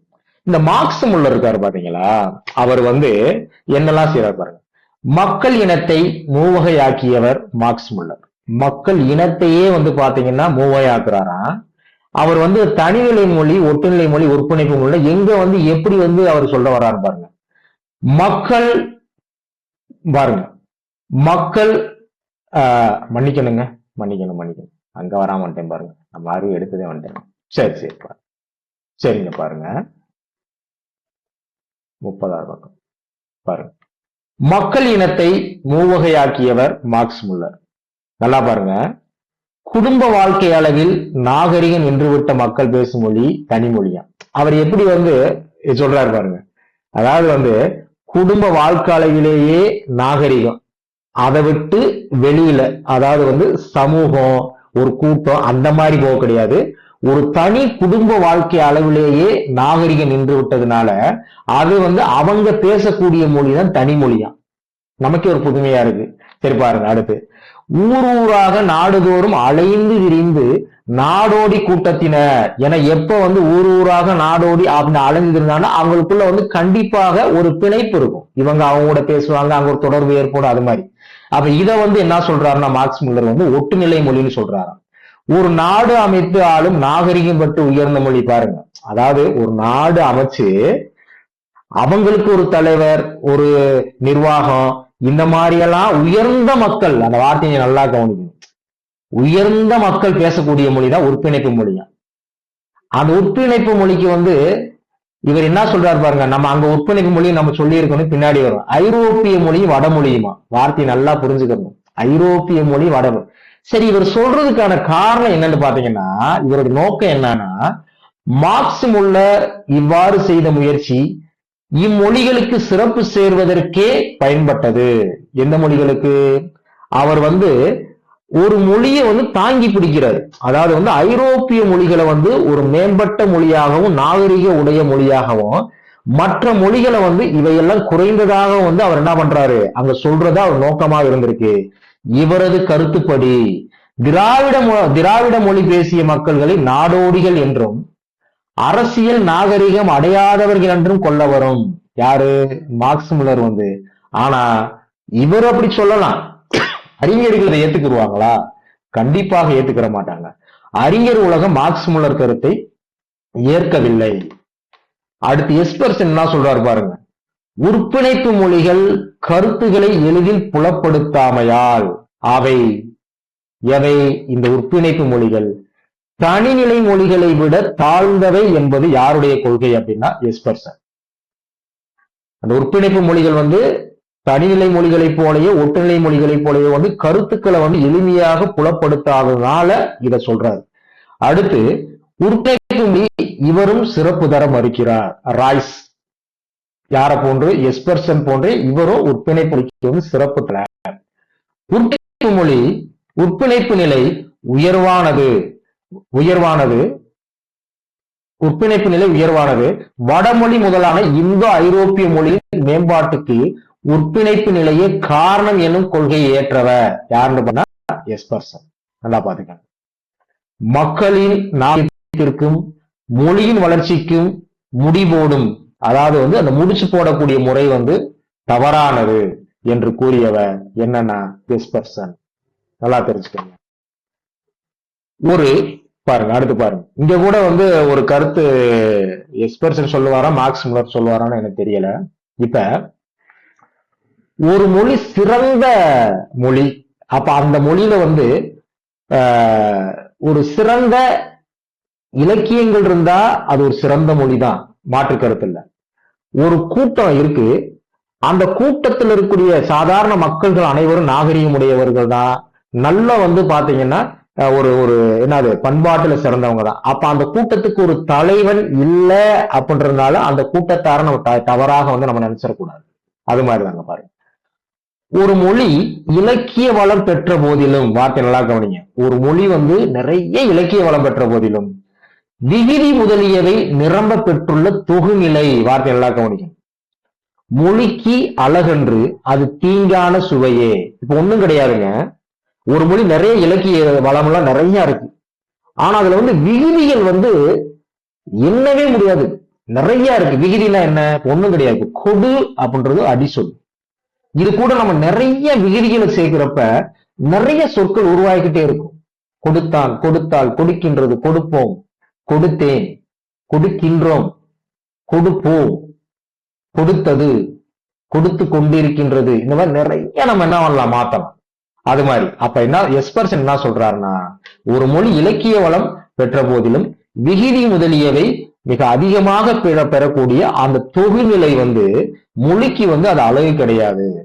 அத வார்த்தையை நல்லா கவனிங்க, அது வந்து ஒரு தீங்கான சுவையே அப்படின்றாரு எஸ்பெர்சன் சொல்றாரு. உலக மொழிகளுள் மலையாளம் போல் பால் இடங்களுக்கு பொதுவான வினைமுற்றுகளை பெற்றுள்ள மொழி டச்சு மொழி. நல்லா தெரிஞ்சுக்கணும். மலையாளம் நமக்கு தெரியும், நான் பேசுறப்ப இயாள் வந்துச்சு போச்சு, இயாள் வந்து என்ன பறையுது, நம்ம வந்து இதை என்ன சொல்றியா அப்படின்டுவோம். ஆனா மலையாளத்துல வந்து அப்படி வந்து என்ன பண்ண மாட்டாங்க, பேச மாட்டாங்க. எனக்கு மலையாளம் ஏதாவது தெரியுங்க, 2 வார்த்தை தெரிஞ்சது சொல்றேன், பாத்துக்கங்க. அடுத்து பாருங்க, ஒரு வினைப்பகுதி இம்மொழியில், நல்லா கவனிக்கணுங்க, ஒரு வினை சொல்லோட அந்த பகுதி, பகுதினா என்னது, அந்த அடிச்சொல் சொல்ற மாட்டீங்களா, கிரேக்க மொழியில 268 வகையாக வந்து திரியுமா, அதாவது மாறுமா. இப்ப எப்படி நம்ம வந்து இப்ப செத்தான் அப்படின்றத வந்து அந்த சா அப்படி சொன்னோமா, இப்ப கொண்டான் அப்படின்றத வந்து கொடு, இந்த மாதிரி சொன்னோமா, இது மாதிரி 268 வகையாக வந்து தெரியுமா கிரேக்க மொழியில. கிரேக்க மொழியில் வினைப்பகுதி 268 வகையாக தெரியும். அடுத்து பாருங்க 378 பாருங்க, ஒரு வினைப்பகுதி இம்மொழியில் 891 வகையாக வந்து தெரியுமா, எதுல, வடமொழியில. அதேதான் கீழே கொடுத்திருக்கோம். சரி, அடுத்து பாருங்க, திராவிட மொழி குடும்பம். இன்னும் நம்ம வந்து நடுதிராவிட மொழி, வட திராவிட மொழி அந்த அந்த இதுக்குள்ளேயே இன்னும் வரல. இப்ப வரைக்கும் நம்ம வந்து பொதுவான தகவல் தான் நம்ம வந்து படிச்சுக்கிட்டு இருக்கோம். பாருங்க 380 பாருங்க, 380 தென்னிந்திய பகுதிகளில் பெரும்பாலும் வழங்கப்பட்டு வரும் ஒன்றுக்கொன்று தொடர்புடைய 25 மொழிகளை இவ்வாறு அமைக்கிறோம். திராவிட மொழிகள் நல்லா தெரிஞ்சுக்கணும். தென்னிந்திய பகுதிகளில் பெரும்பாலும் வழங்கப்பட்டு வரக்கூடிய, இன்னொன்னு தெரிஞ்சு, இந்த 25 மொழிகள் தான் கிடையாது, தென்னிந்திய பகுதிகளில் இன்னும் எத்தனையோ மொழிகள் இருக்கு. பெரும்பான்மையாக மக்களால வந்து பேசப்பட்டு வரக்கூடிய இந்த மொழிகளுக்குள்ள நெருங்கிய ஒன்றுக்கொன்று தொடர்புடைய 25 மொழிகளை நம்ம என்ன பண்றோம், ஒரு அதிகாரப்பூர்வமா சில காரணங்கள்னால வந்து நம்ம திராவிட மொழிகள்னு சொல்றோம். அப்ப தென்னிந்திய பகுதிகளில் 25 மொழி தான் இருக்குன்னு கிடையாது, கணக்கில் அடங்கா எத்தனையோ மொழிகள் இருக்கு. அடுத்து நல்லா கவனிங்க 381. இப்ப இதெல்லாம் படிச்சாதான் அதுக்கப்புறம் வந்து திராவிட மொழி குடும்பம்டா என்ன, அது எப்படி உருவாச்சு, தென் திராவிட மொழிடா என்ன, நடு திராவிட மொழிடா, இங்க இருந்துதான் அப்படியே ஆரம்பிச்சு வருவோம் பாருங்க. வட இந்தியாவில் உள்ள பலுச்சிஸ்தான் பகுதிகளில் பேசப்பட்டு வருகின்ற மொழிதான் பிராயு மொழி. இந்த பலுச்சிஸ்தான்றது ஒண்ணும் கிடையாதுங்க, இன்னைக்கு வந்து சுதந்திரம் பெற்ற இந்தியாவுல இது வந்து பாத்தீங்கன்னா இன்னைக்கு பாகிஸ்தான் இருக்கு பாத்தீங்களா, அந்த பகுதி. அன்னைக்கு சுதந்திரம் வாங்குறதுக்கு முன்னாடி இந்தியாவுடைய ஒரு எல்லை, ஒரு பகுதியாத்தான் இந்த பலுச்சிஸ்தான் அப்படின்ற பகுதி இருந்திருக்கு. நல்லா பாத்துக்கோங்க. அங்க பேசப்பட்டு வருகின்ற மொழிதான் பிராயு மொழி. குருக், மால்டோ மொழிகள் பேசப்படும் பகுதிகள் வந்து வட இந்திய பகுதிகள். அதனாலதான் இந்த மொழிகளை வந்து நம்ம வந்து வட திராவிட மொழிகளுக்குள்ள கொண்டு போய் நம்ம வந்து வைக்கிறோம். நல்லா தெரிஞ்சு. அடுத்து பாருங்க, கிழக்கிந்திய கம்பெனியை சார்ந்தவர் பேராசிரியர் ஒயிட் எல்லிஸ். இப்ப நம்ம இந்த மொழி வரலாறு படிக்கிறப்பையும் இந்த எல்லிஸை பத்தி படிப்போம். இந்த சமயங்கள் வளர்த்த தமிழ் அங்க படிக்கிறப்ப இவர் வருவாரு. இவர் ஒண்ணும் கிடையாதுங்க. இவர் வந்து கிழக்கினிய கம்பெனியை சேர்ந்த என்னது ஒரு பேராசிரியர் ஒயிட் எல்லிஸ். இவர் வந்து பாருங்க, தெலுங்கு மொழியின் இலக்கணம் அப்படின்ற நூலின் ஆசிரியர் வந்து ஏடி கேம்பல். இப்ப ஒண்ணும் கிடையாது. நீங்க இங்க ஒண்ணும் குழப்ப வேண்டாம். இப்ப எப்படி நம்ம தமிழுக்கு வந்து ஒரு கால்டுவல், ஜி போப் இந்த மாதிரி வந்து தமிழ்ல வந்து அவங்க நிறைய அவங்களுடைய படைப்புகளை வந்து கொடுத்துட்டு போயிருக்கிறாங்களோ, இப்ப நம்ம தெலுங்கு மொழி வந்து திராவிட மொழி தான். அப்ப அன்றைய காலகட்டத்துல மற்ற மொழிகளுக்கும் மற்ற திராவிட மொழிகளுக்கும் பிறருடைய பங்களிப்பு இங்க இருந்திருக்கு. அப்ப அந்த ஏடி கேம்பல் தான் என்ன பண்றாரு, தெலுங்கு மொழியுடைய இலக்கணம் வந்து எழுதியிருக்கிறாரு. ஏடி கேம்பல் எழுதிய தெலுங்கு மொழியின் இலக்கணம் நூலுக்கு முன்னுரை எழுதுறாரு. யாருன்னு பாத்தீங்கன்னா ஒயிட் எல்லிஸ். இன்னைக்கு எப்படி வந்து ஒரு நூல் வெளியிடுவதற்கு வந்து வாழ்த்துறை முன்னுரை எழுதுறாங்க பாத்தீங்களா, அது மாதிரிதான்.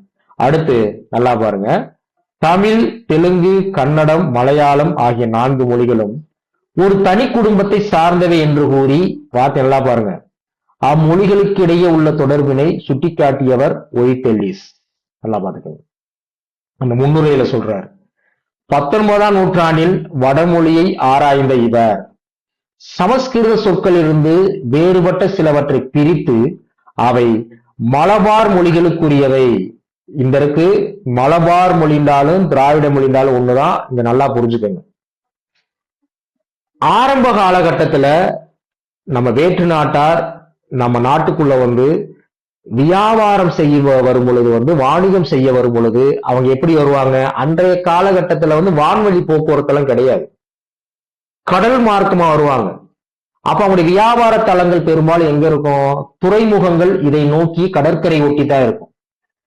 முதல்ல வந்ததுனால அவங்களுக்கு முதல்ல தென்பட்டது என்னன்னா, அந்த கடற்கரை ஒட்டி இருக்கக்கூடிய கேரளம் இந்த மாதிரி மலை பிரதேசங்கள் தான் அவங்க என்ன பண்றாங்க, ஒட்டி இருக்காங்க. அப்ப அவங்க பொதுவா வந்து என்ன பண்றாங்க அப்படின்னா மலபார் மொழின்னு தான் முதல்ல சொல்றாங்க. நீங்க நல்லா புரிஞ்சுக்கணும். அதுக்கப்புறம் காலப்போக்குல வந்து மலபார், மலையாளம் மொழி பேசக்கூடிய மக்கள் அப்ப அவங்க யோசிக்கிறாங்க, என்ன யோசிக்கிறாங்கன்னா, மலபார் மொழின்னு சொன்னோம்னா அப்ப நல்லா கவனிக்கணும், இங்க வந்து மலபார் மொழிகளுக்குரிய பன்மை இருக்கு பாருங்க, மலபார் மொழிக்குரியன்னு சொல்ல கிடையாது. அப்ப அவங்க யோசிக்கிறாங்க, என்ன யோசிக்கிறாங்கன்னா, மலபார் மொழின்னா அது ஒரு குறிப்பிட்ட மொழிகளை குறிச்சிருது. அப்ப இந்த மொழி குடும்பங்கள்லாம் சொல்றதுக்கு வேறொரு சொல்ல வந்து நம்ம வந்து பயன்படுத்தணும் அப்படின்றப்பதான் அதற்கு மாற்றாக திராவிடம் அப்படின்ற ஒரு வார்த்தையை வந்து பயன்படுத்துறாங்க. இன்னைக்கெல்லாம் திராவிடம்னு சொன்னாலே இன்னைக்கு பயங்கர எதிர்ப்பெல்லாம் இருக்கு. நம்மளாம் நல்லா தெரிஞ்சுக்கிறோம். சில பேர்ல நம்ம திராவிடம் நம்மளே வந்து அப்படியே பயங்கர ஆக்ரோஷமா பார்ப்பாங்க. மொழி வரலாறு படிச்சோம்னா நம்ம ஒரு ஒரு ஒரு தெளிவுக்கு நம்ம வந்து வந்துரும். பாத்துக்கணும் பாருங்க. அப்ப பாருங்க, 19ஆம் நூற்றாண்டின் வடமொழியை ஆராய்ந்த இவர் ராஸ்க்கு வந்து வடமொழி ஆராய்ச்சி பண்றாரு, ஆய்வு செய்கிறாரு. இவர் சமஸ்கிருத சொற்கள் இருந்து வேறுபட்ட சிலவற்றை பிரித்து சில சொற்களை பிரிச்சு எடுக்கிறாரு. ஆனா அதுக்கு முன்னாடி என்ன பண்றாங்க, இது எல்லாமே சமஸ்கிருதத்துக்குரிய அப்படின்ற வந்து ஒரு புனைவு இருந்திருக்கு. அவை மலபார் மொழிகளுக்குரியவை, அதாவது திராவிட மொழிக்குரிய சொற்கள் அப்படின்னு ஆரம்ப காலகட்டத்துல வந்து ராஸ்க் வந்து கண்டுபிடிக்கிறாரு. பாருங்க, இப்ப அடுத்து நல்லா கவனிங்க. பேச்சு வழக்கில் மட்டுமுள்ள மால்டா மொழி பற்றி ஆராய்ந்து கட்டுரை ஒன்றினை எழுதியவர். ஏன்னா மால்டா மொழிக்கு வந்து அந்த பேச்சு வழக்குல மட்டும் இருக்கு. இப்ப நீங்க எழுத்து வடிவமும் இலக்கியமும் அங்க இருந்துச்சுன்னா அது வந்து திருந்திய மொழிகள் அப்படின்ட்டு வந்து கால்டுவெல் சொல்றாரு. எழுத்து வடிவமும் இலக்கிய வளமும் இல்லாட்டி அது திருந்தா மொழிகள்னு கால்டுவெல் சொல்றாரு. பாத்துக்கணும். அது பேச்சு வழக்குல மட்டுமே இருக்கக்கூடிய அந்த மால்டா மொழியை பற்றி ஆராய்ந்து கட்டுரை ஒன்றினை எழுதினவர் யாருன்னு பாத்தீங்கன்னா பேராசிரியர் R.E. ராபர்ட்ஸ். தென்னிந்திய மொழிகளை நல்லா கவனிங்க, தென்னிந்திய மொழிகளை நிசத மொழிகள் என்று பெயரிட்டு அவை வடமொழியிலிருந்து, இந்த இருக்கு நல்லா கவனிக்கணுங்க, வடமொழிந்தாலும் சமஸ்கிருதம்டாலும் ஒண்ணுதான், தென்மொழி அப்படின்றாலும் தமிழ் அப்படின்றாலும் ஒண்ணுதான். பாத்துக்கோங்க. அவை வடமொழியிலிருந்து அதாவது சமஸ்கிருத மொழியிலிருந்து மாறுபட்டவை அப்படின்னு சொன்னவர் வந்து மார்க்ஸ் முல்லர். இன்னொன்னு தெரியுது, மார்க்ஸ் முல்லரும் சமஸ்கிருத பற்றாளர் தான், ஆதரவாளர் தான். நல்லா தெரிஞ்சுக்கணும். அடுத்து பாருங்க, இப்ப நம்ம ஏற்கனவே அங்க படிச்சோம், இங்கேயும் மொழிகளை பற்றி ஆய்வு பாருங்க. தோடா மொழியை வந்து ஸ்மித் அப்படின்ற ஒரு ஆய்வு செஞ்சிருக்கிறாரு. பிராய்வி மொழியை வந்து லீச் அப்படின்ற ஒரு ஆய்வு செஞ்சிருக்கிறாரு. கோண்டி மொழியை வந்து வால்சே அப்படின்ற ஒரு ஆய்வு செஞ்சிருக்கிறாரு. படகா வந்து பக்லர். குயி மொழியை வந்து ஜான் பெர்சிவல் பிரைர். துளு மொழியை வந்து பிரிகேல் அப்படின்ற இவங்கெல்லாம் வந்து இதை வச்செல்லாம் நம்ம கேள்வி கேட்கலாம், போர்த்துகளை கேட்கலாம், இல்ல ஸ்மித் வந்து ஆய்வு செஞ்ச மொழின்னு கொடுத்து கீழே வேறு 4 தெரிவுகள் வந்து கொடுக்கலாம், பாத்துக்கோங்க. அடுத்து பாருங்க, இந்தோ ஐரோப்பிய மொழிகளை ஆராய்ந்து அவற்றிற்கு இடையே உள்ள ஒளி தொடர்பு, ஒளி மாற்றம் ஆகிய சில விதிமுறைகளை கொண்டு ஆய்ந்தவர் கிரீன். பாத்துக்கங்க, இந்தோ ஐரோப்பிய மொழி ஒண்ணும் கிடையாது, இந்திய மொழிகளையும் ஐரோப்பிய மொழிகளையும், அதான் இந்தோ ஐரோப்பிய மொழிகள், சரிங்களா? இவற்றை ஆராய்ந்து வந்து பாத்தீங்கன்னா இந்த மொழிகளுக்கு இடையில் இருக்கக்கூடிய ஒளி தொடர்பையும், ஒரு ஒளி வந்து இன்னொரு ஒளியா எப்படி மாற்றம் அடைஞ்சிருக்கின்றதையும் சில வழிமுறைகளை கொண்டு ஆராய்ந்தவர் வந்து கிரீன். சமஸ்கிருத மொழியை 2019 பாருங்க, 2019 சமஸ்கிருத மொழியை ஆய்ந்த போது சமஸ்கிருத மொழியோடு தொடர்பில்லாத பல சொற்களை பிரித்தறிந்து, நான் சொன்ன பாருங்க,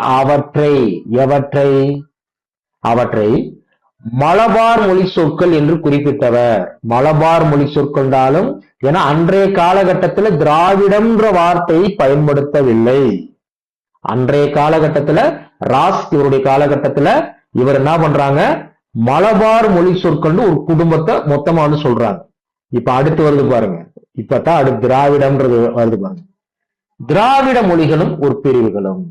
திராவிட மொழிகளை மேலை நாட்டு ஆய்வாளர்கள் இவ்வாறு வழங்கி வந்தனர். இன்னும் நல்லா கவனிங்க, இங்கே ஒரு வார்த்தை வருது பாருங்க.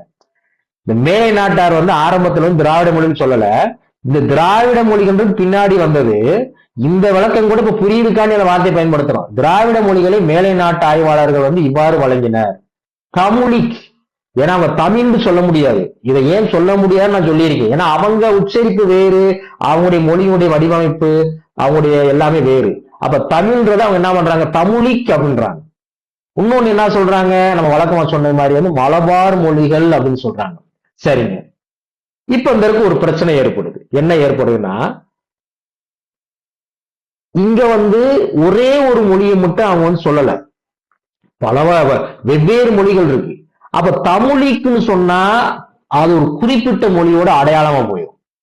மலபார் மொழின்னு சொன்னா அதுவும் ஒரு தனித்துவமான ஒரு மொழியுடைய அடையாளமா போயிடும். அப்ப இங்க என்ன பண்றாங்கன்னா, நல்லா கவனிங்க, 394 பாருங்க. தமிழ் என்பது குறிப்பிட்ட ஒரு மொழியின் பெயராக அமைவதால் பல்வேறு மொழிகளை கொண்ட இக்குடும்பம் முழுவதையும் சுட்டுவதற்கு பரந்த நோக்கத்தோடு பிரிதொரு பெயரை அமைப்பதே சால சிறப்புடையது என்ற கருதி திராவிடம் என்ற பெயரை தாம் கையாள்வதாக குறிப்பிட்டவர் கால்டுவெல். இப்ப திராவிடம்ன்றது யாரால எங்க பயன்படுத்த, அதாவது வந்து இதுக்கு முன்னாடி திராவிடம்ன்ற வார்த்தையை கால்டுவெல் முதல்ல பயன்படுத்தல, தப்பா புரிஞ்சுக்கிறாருங்க. இதே திராவிடம்ன்ற சொல்ல முன்னாடி வேற ஒரு நோக்கத்தோட பயன்படுத்தி இருக்கிறாங்க. கால்டுவெல் என்ன பண்றாருன்னா, தமிழ் இந்த மாதிரி சொன்னோம் அப்படின்னா அது ஒரு குறிப்பிட்ட ஒரு பெயராக மாறிடும். ஆனா இங்க வேறு சில மொழிகள்லாம் உள்ள இருக்கு. அப்ப இதெல்லாம் ஒரு பரந்த நோக்கத்தோட நம்ம வந்து ஒரு வார்த்தையை பயன்படுத்தணும்னா திராவிடம் என்ற பெயரை தாம் கையாள்வதாக, அதாவது குறிப்பிட்டதாக சொன்னவர் யாருன்னு பாத்தீங்கன்னா கால்டுவெல். திராவிடம் என்ற வட சொல்லுக்கு 3 வடிவங்கள் உள்ளன. என்னன்னு பாத்தீங்கன்னா திராவிட இந்த இருக்கு ஒரு சின்ன ஒரு ஏதோ ஒரு மாற்றம் தட்டை செய்யறப்போ ஒரு தவறு நடந்திருக்குன்னு நினைக்கிறேங்க, பார்த்து சொல்றேன். நான் வந்து திராவிட அந்த மாதிரி வரும்னு நினைக்கிறேன், பாத்துக்கோங்க. இதெல்லாம் வந்து அப்படி கொஞ்சம் கொஞ்சமா அப்படியே வந்து பாத்தீங்கன்னா திரிந்து வர்றது. கடைசியா வந்து பாத்தீங்கன்னா திராவிட, பாத்துக்கோங்க. இது தமிழ்ல சொல்றப்ப திராவிடம், நல்லா தெரியும். திராவிடன் வரும்னு நினைக்கிறேன், பாத்துக்கலாம். அடுத்து பாருங்க 396 பாருங்க.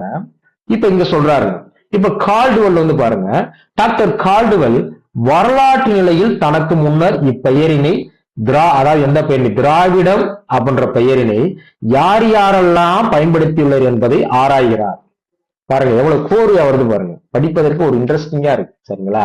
பாருங்க, அப்ப இந்த இருக்கு கால்டுவெல் வந்து விளக்கம் சொல்லணும்ல. அப்ப பின்னாடி யாரும் கூட கேட்பாங்கல்ல, திராவிடம் எப்படி கால்டுவெல் பயன்படுத்தினாரு. அப்ப கால்டுவெல் வந்து ஒரு அழுத்தமான ஒரு காரணம் சொல்றாரு. அதாவது வரலாற்று நிலையில தான் வந்து திராவிடன்ற சொல்ல பயன்படுத்துறதுக்கு முன்னாடியே வந்து யார் யாரெல்லாம் இந்த திராவிடம்ன்ற சொல்ல வந்து பயன்படுத்தி இருக்கிறாங்க அப்படின்னு பாக்குறாரு. இப்ப நீங்க தெரியும் இந்த குமரில பட்டர் வந்து ஏன் இந்த மாதிரி சொன்னாரு அப்படின்றது இப்ப உங்களுக்கு காரணம் தெரியும். ஒரு மொழி வரலாறுல ஏன் இதை படிக்கிறோம்னு உங்களுக்கு புரியும். கிபி 7ஆம் நூற்றாண்டு வார்த்தையை நல்லா கவனிக்கணும். கால்டுவெல்லுடைய காலகட்டம் என்ன, அவர் 17ஆம் நூற்றாண்டு அந்த காலகட்டத்தில் இருக்கிறார். ஆனா கிபி 7ஆம் நூற்றாண்டில் வாழ்ந்த சிறந்த மொழி ஆய்வாளர் யாருன்னு பாத்தீங்கன்னா குமரில பட்டர். இவரும் சமஸ்கிருத வடமொழிக்கு ஆதரவாளர் தாங்க, பாத்துக்கணும். தென்னிந்திய மொழி இனத்தை குறிக்க ஆந்திர இந்த இருக்கு மாத்திக்கங்க, திராவிட பாஷா, ஆந்திர திராவிட பாஷா என்ற தொடரை பயன்படுத்தியவர் குமரில பட்டர். கால்டுவெல் வந்து இதை ஒரு ஆதாரமா எடுக்கிறார். அடுத்து பாருங்க, மனுஸ்மிருதியில் தென்னிந்திய மக்கள் இவ்வாறு அதாவது இந்த பெயரால் சுட்டப்படுவதையும் மேற்கோளாக டாக்டர் கால்டுவெல் சுட்டிக்காட்டி செல்கிறார். மனுஸ்மிருதி உங்களுக்கு என்னன்னு தெரியுங்க, பார்த்திருப்பீங்க. இன்னைக்கு நிறைய சில சாஸ்திர சம்பிரதாயம், சில வர்ணாசிர முறை, நிறைய பாகுபாடு, உயர்வு தாழ்வு, இதுக்கெல்லாம் வந்து இருக்கக்கூடிய ஒரு நூல் தான். யாருடைய ஆதரவு உங்களுக்கு தெரியும் பாருங்க. பாருங்க இதென்னாது, அங்க திராவிடன்ற சொல்ல இருக்கு. அடுத்து நல்லா பாருங்க, திராவிடம் ஒரு சிறு பிராகிருதம் என்று தமது நூலில் வடமொழியாளர் குறிப்பிட்டுவதை சுட்டியவர் ஜே மூர். நல்லா தெரிஞ்சுக்கணும், இவரும் ஜே மூரும் திராவிடம் சொல்ல இந்த மாதிரி பயன்படுத்தி இருக்கிறார். அடுத்து பாருங்க, இடைக்காலத்தில் பிராமணர்கள் பஞ்ச திராவிடர் என்றும் திராவிடம் என்ற சொல்லை பயன்படுத்தினர் என்று குறிப்பிடுகின்றவர் எஸ்.கே. சட்டர்ஜி. 1854 வாழ்ந்த பேராசிரியர் பாபு ராஜேந்திரலால் என்னும் மொழியியல் அறிஞர் தென்னிந்திய மொழிகளை வந்து இப்பெயரால் அழைக்கிறார். எந்த பெயரால? திராவிடி. திராவிடம் என்ற சொல் பரவலாக நிலையிலேயே இவர் எழுதிய நாட்டுப்பாடலில் ஆளப்படுகிறது. ரவீந்திரநாத் தாகூர் நமக்கு எல்லாருக்கும் தெரியும், தேசிய கீதம் பாத்துக்கோங்க, அதுல வந்து அந்த வார்த்தை பயன்படுத்தியிருப்பாரு. இப்ப நல்லா பாருங்க, கால்டுவெல் வந்து இதெல்லாம் தனக்கு முன்னாடி யாரெல்லாம் பயன்படுத்தி இருக்காங்கன்றத வந்து இங்க வந்து சொல்ல வர்றாரு. அடுத்து பாருங்க, திராவிட மொழிகளும் அவை வழங்கும் இடங்களும். சரி, இந்த திராவிட மொழிகள் வந்து எங்கெல்லாம் எந்தெந்த இடங்கள்லாம் வந்து மக்களால வந்து பேசப்பட்டு வந்தது, புழக்கத்தில் இருந்தது. 1856 திராவிட மொழியின் ஒப்பிலக்கணம் என்ற நூலை எழுதியவர் கால்டுவெல். திராவிட மொழியின் ஒப்பிலக்கணம் இந்த நூல்ல வந்து கால்டுவெல் வந்து நல்லா பாருங்க, திருந்திய மொழிகள் 6, திருந்தா மொழிகள் 6. சரி, திருந்திய மொழிகள் தான் என்ன, திருந்தா மொழிகள் தான் என்ன, நான் ஏற்கனவே சொல்லிட்டேன். அதாவது வந்து எழுத்து வடிவமும் இலக்கிய வளமும் அங்க இருந்துச்சுன்னா அந்த மொழிகளை வந்து கால்டுவெல் வந்து திருந்திய மொழிகள் அப்படின்ற பகுப்புக்குள்ள கொண்டு வராரு. எழுத்து வடிவமும் இலக்கிய வளங்களும் அந்த மொழிகளுக்கு இல்ல அப்படின்னா திருந்தா மொழிகள் அப்படின்ற பாகுபாட்டுக்குள்ள கொண்டு வர்றாரு. இங்க பாருங்க, தமிழ், தெலுங்கு, கன்னடம், மலையாளம், துளு, குடகு இந்த 6 மொழிகளையும் திருந்திய மொழிகள் சொல்றாரு. துதம், கோதம், கோண்ட், கூ, ராஜ்மஹால், ஒரியன் இந்த மொழிகளை 6 மொழிகளையும் திருந்தா மொழிகள் அப்படின்ற ஒரு பட்டியலுக்குள்ள கொண்டு வராரு. அடுத்து நல்லா கவனிங்க, இது கால்டுவெல்லுடைய ஆய்வுல இந்த மாதிரி சொல்றாரு. கால்டுவெல்லுக்கு பின்னாடி பர்ஜி மொழி, நாயக்கி போன்ற மொழிகள் திராவிட மொழிகள் என காணப்பட்டன. இன்னைக்கு வந்து எடுத்துக்கிட்டே இன்னைக்கெல்லாம் நிறைய மொழிகள் சேர்த்துட்டாங்க. திருந்திய மொழிகள் திருந்தா மொழிகள் என பிரிப்பதை விட, வார்த்தை நல்லா கவனிங்க, இந்த மொழி இனங்களை வந்து கால்டுவெல் வந்து இந்த மாதிரி பிரிக்கிறாரு. இத திருந்திய மொழிகள் திருந்தா மொழிகள் என்று பிரிப்பதை விட இந்த மொழியியல் ஆய்வாளர்கள் வந்து, அதாவது கால்டுவெல்லுக்கு பின்னாடி வந்தவங்க, அந்தந்த மொழிகள் பேசக்கூடிய அந்த இடத்தை வச்சு நம்ம பிரிக்கலாம்ல. இப்ப நமக்கு தெரியும் ஏன் தென் திராவிட மொழி, ஏன் நடுதிராவிட மொழி, வடதிராவிட மொழி அப்படின்னு ஏன் பிரிச்சாங்கன்னா, கால்டுவெல்லுக்கு பின்னாடி வந்தவங்க பேசக்கூடிய இடத்தை வைத்து வழங்கக்கூடிய இடத்தை வச்சு இந்த மாதிரி பிரிச்சிருக்கிறாங்க. இப்ப அந்த இடத்தின் அடிப்படையாக பிரிச்ச திராவிட மொழிகளை வந்து இப்ப நம்ம வந்து பார்க்க போறோம். கண்டிப்பாக கிட்டத்தட்ட நம்ம வந்து ஒரு 4 புத்தகம், நான் இப்ப நீங்க ஒண்ணும் கிடையாதுங்க, உங்களுக்கு நீங்க படிக்கிறவங்க உங்களுக்கே வந்து பாத்தீங்கன்னா சில ஐயங்கள் வரும். அது என்ன ஐயங்கள் வரும் அப்படின்னா, நீங்க ஒரு இடத்துல துளு மொழி வந்து அதாவது ஒரு ஒரு இப்ப நீங்க நம்ம சக்திவேல் ஐயா புத்தகத்துல வந்து திராவிட மொழியுடைய அந்த பிறப்பிடம் வந்து எங்க வழங்கப்படுகின்றது ஒரு மாதிரியான வார்த்தைகளை பயன்படுத்தியிருப்பாங்க. ஜான் சாமுவேலுடைய புத்தகத்தில் ஒரு மாதிரி பயன்படுத்தியிருப்பாங்க. அகத்தியலிங்க புத்தகத்துல ஒரு வார்த்தையை பயன்படுத்தியிருப்பாங்க. நம்ம யாரு மூவாவுடைய புத்தகத்துல ஒரு மாதிரி பயன்படுத்தியிருப்பாங்க. இங்கதான் உங்களுக்கு குழப்பம் வரும். என்ன காரணம்னா இப்ப ஒண்ணும் கிடையாதுங்க. உங்களுக்கு புரியும்படி சொல்லணும் அப்படின்னா, இப்ப நான் வந்து இப்ப தேனிக்கு எந்த பக்கத்து வழி போலாங்க? தேனி எந்த ஊரு பக்கத்துல இருக்கு? மதுரை பக்கத்துல இருக்குங்க. இன்னொருத்தர் வர்றாரு, இல்ல திண்டுக்கல் பக்கத்துல இருக்கு அப்படின்னா ரெண்டும் ஒண்ணுதான். அப்ப இடத்தின் அடிப்படையா சொல்றப்ப வந்து ஒரு சின்ன சின்ன மாறுபாடு இருக்கும். இப்ப எங்க வீட்டுக்கு ஒருத்தர் முகவரி கேட்கிறாங்க, ராமசாமி வீட்டுக்கு முன்னாடி தாங்க பிரபையா வீடு இருக்குன்றாங்க. இன்னொருத்தர் சொல்றாரு, இல்ல ரமேஷ் வீட்டுக்கு பக்கத்து வீடு தாங்க பிரபையா வீடு இருக்கு அப்படின்னா இதுதான். அப்ப ஒரு சின்ன மாறுபாடு இருக்கும். அதை வச்சு நம்ம குழம்பிடக்கூடாது. ஏன்னா தேர்வுல போய் இப்ப கர்நாடகத்தில் சந்திரகிரியாறு கல்யாணபுரியாறு ஆகிய இரு ஆறுகளுக்கு இடைப்பட்ட பகுதியில தான் இந்த துளு மொழி பேசி இருக்கிறாங்கன்னு ஒரு கேள்வி. இது இன்னொரு புத்தகத்துல ஒரு சின்ன மாற்றம் கொடுத்திருப்பாங்க. அப்படியே நம்ம குழம்பி உட்காந்துருவோம். அப்ப இந்த நுணுக்கங்கள்லாம் நம்ம வந்து ஒப்பிட்டு படிச்சுக்கணும். ஏன்னா நான் போட்டி தேர்வு படிக்கிறப்ப 2017 நான் ஒரு இதுல படிச்சுட்டு போயிட்டேன். அங்க போய் வேற மாதிரி கேட்டிருந்தேன். ஐயோ அப்ப நம்ம படிச்சதே இது இல்லையன்ற மாதிரி ஒரு ஒரு தடுமாற்றம் இருந்துச்சு. பாத்துக்கணும். சரி பாருங்க, இப்ப தென் திராவிட மொழிகள் பாருங்க. தமிழ் வந்து நமக்கு தெரியும், பேசக்கூடிய இடம் தமிழ்நாடு. இப்ப கேரளாவில் பேசக்கூடிய மொழி வந்து மலையாளம். கர்நாடகம் முழுவதும் பேசக்கூடியது கன்னடம். துளு மொழி வந்து பாருங்க, இந்த கர்நாடகத்துல சந்திரகிரி ஆறு கல்யாணபுரி ஆறு இந்த பகுதிகளுக்கு இடைப்பட்ட ஆறுகளுக்கு இடைப்பட்ட பகுதியில பேசக்கூடிய துளு மொழியா. கொடகுண்டாலும் ஒண்ணுதான். மைசூருக்கு மேற்கிலும் வடமலபார் தென் கர்நாடகத்திற்கு கிழக்கிலும் இந்த உள்ள மேற்கு தொடர்ச்சி மலைப்பகுதி இருக்கு பாத்தீங்களா, இந்த பகுதிகளில் பேசக்கூடிய மொழி தான் கொடகு மொழி. அடுத்து இந்த நீலகிரி பகுதிகளில் பேசக்கூடிய மொழி இந்த 3 மொழிகளும் கோடாமொழி, தோடாமொழி, படகாமொழி. பாத்துக்கோங்க. இதே மாதிரி இதே தென்திராடம் நடுதிராடம் இன்னொரு இடத்துல படிப்போம். அப்ப படிக்கிறப்ப ஒருத்தவர் என்ன பண்ணிருக்கலாம், ஒரு வினா எடுக்கிறப்ப வந்து சக்திவேல் புத்தகத்தை வச்சு ஒரு வினா எடுத்திருக்கலாம். அப்ப நம்ம வந்து மூவா புத்தகம் மட்டும் படிச்சிருந்தோம்னா அங்க இருக்க ஒரு குழப்பம் வரும். இந்த 2 புத்தகத்தை விட்டுட்டு வந்து ஜான் சாமுவேல் புத்தகத்தை வச்சு என்ன பண்ணிருக்கலாம், வினா எடுத்திருக்கலாம். அதனால நம்ம எல்லாத்தையுமே இங்க எடுத்து கொடுத்துருக்கோம். அதனால நீங்க வந்து அச்சப்பட தேவையில்லை. அடுத்து பாருங்க, நடுதிராவிட மொழி வந்து பாருங்க. தெலுங்கு வந்து ஆந்திரா பகுதியில பேசக்கூடிய மொழி.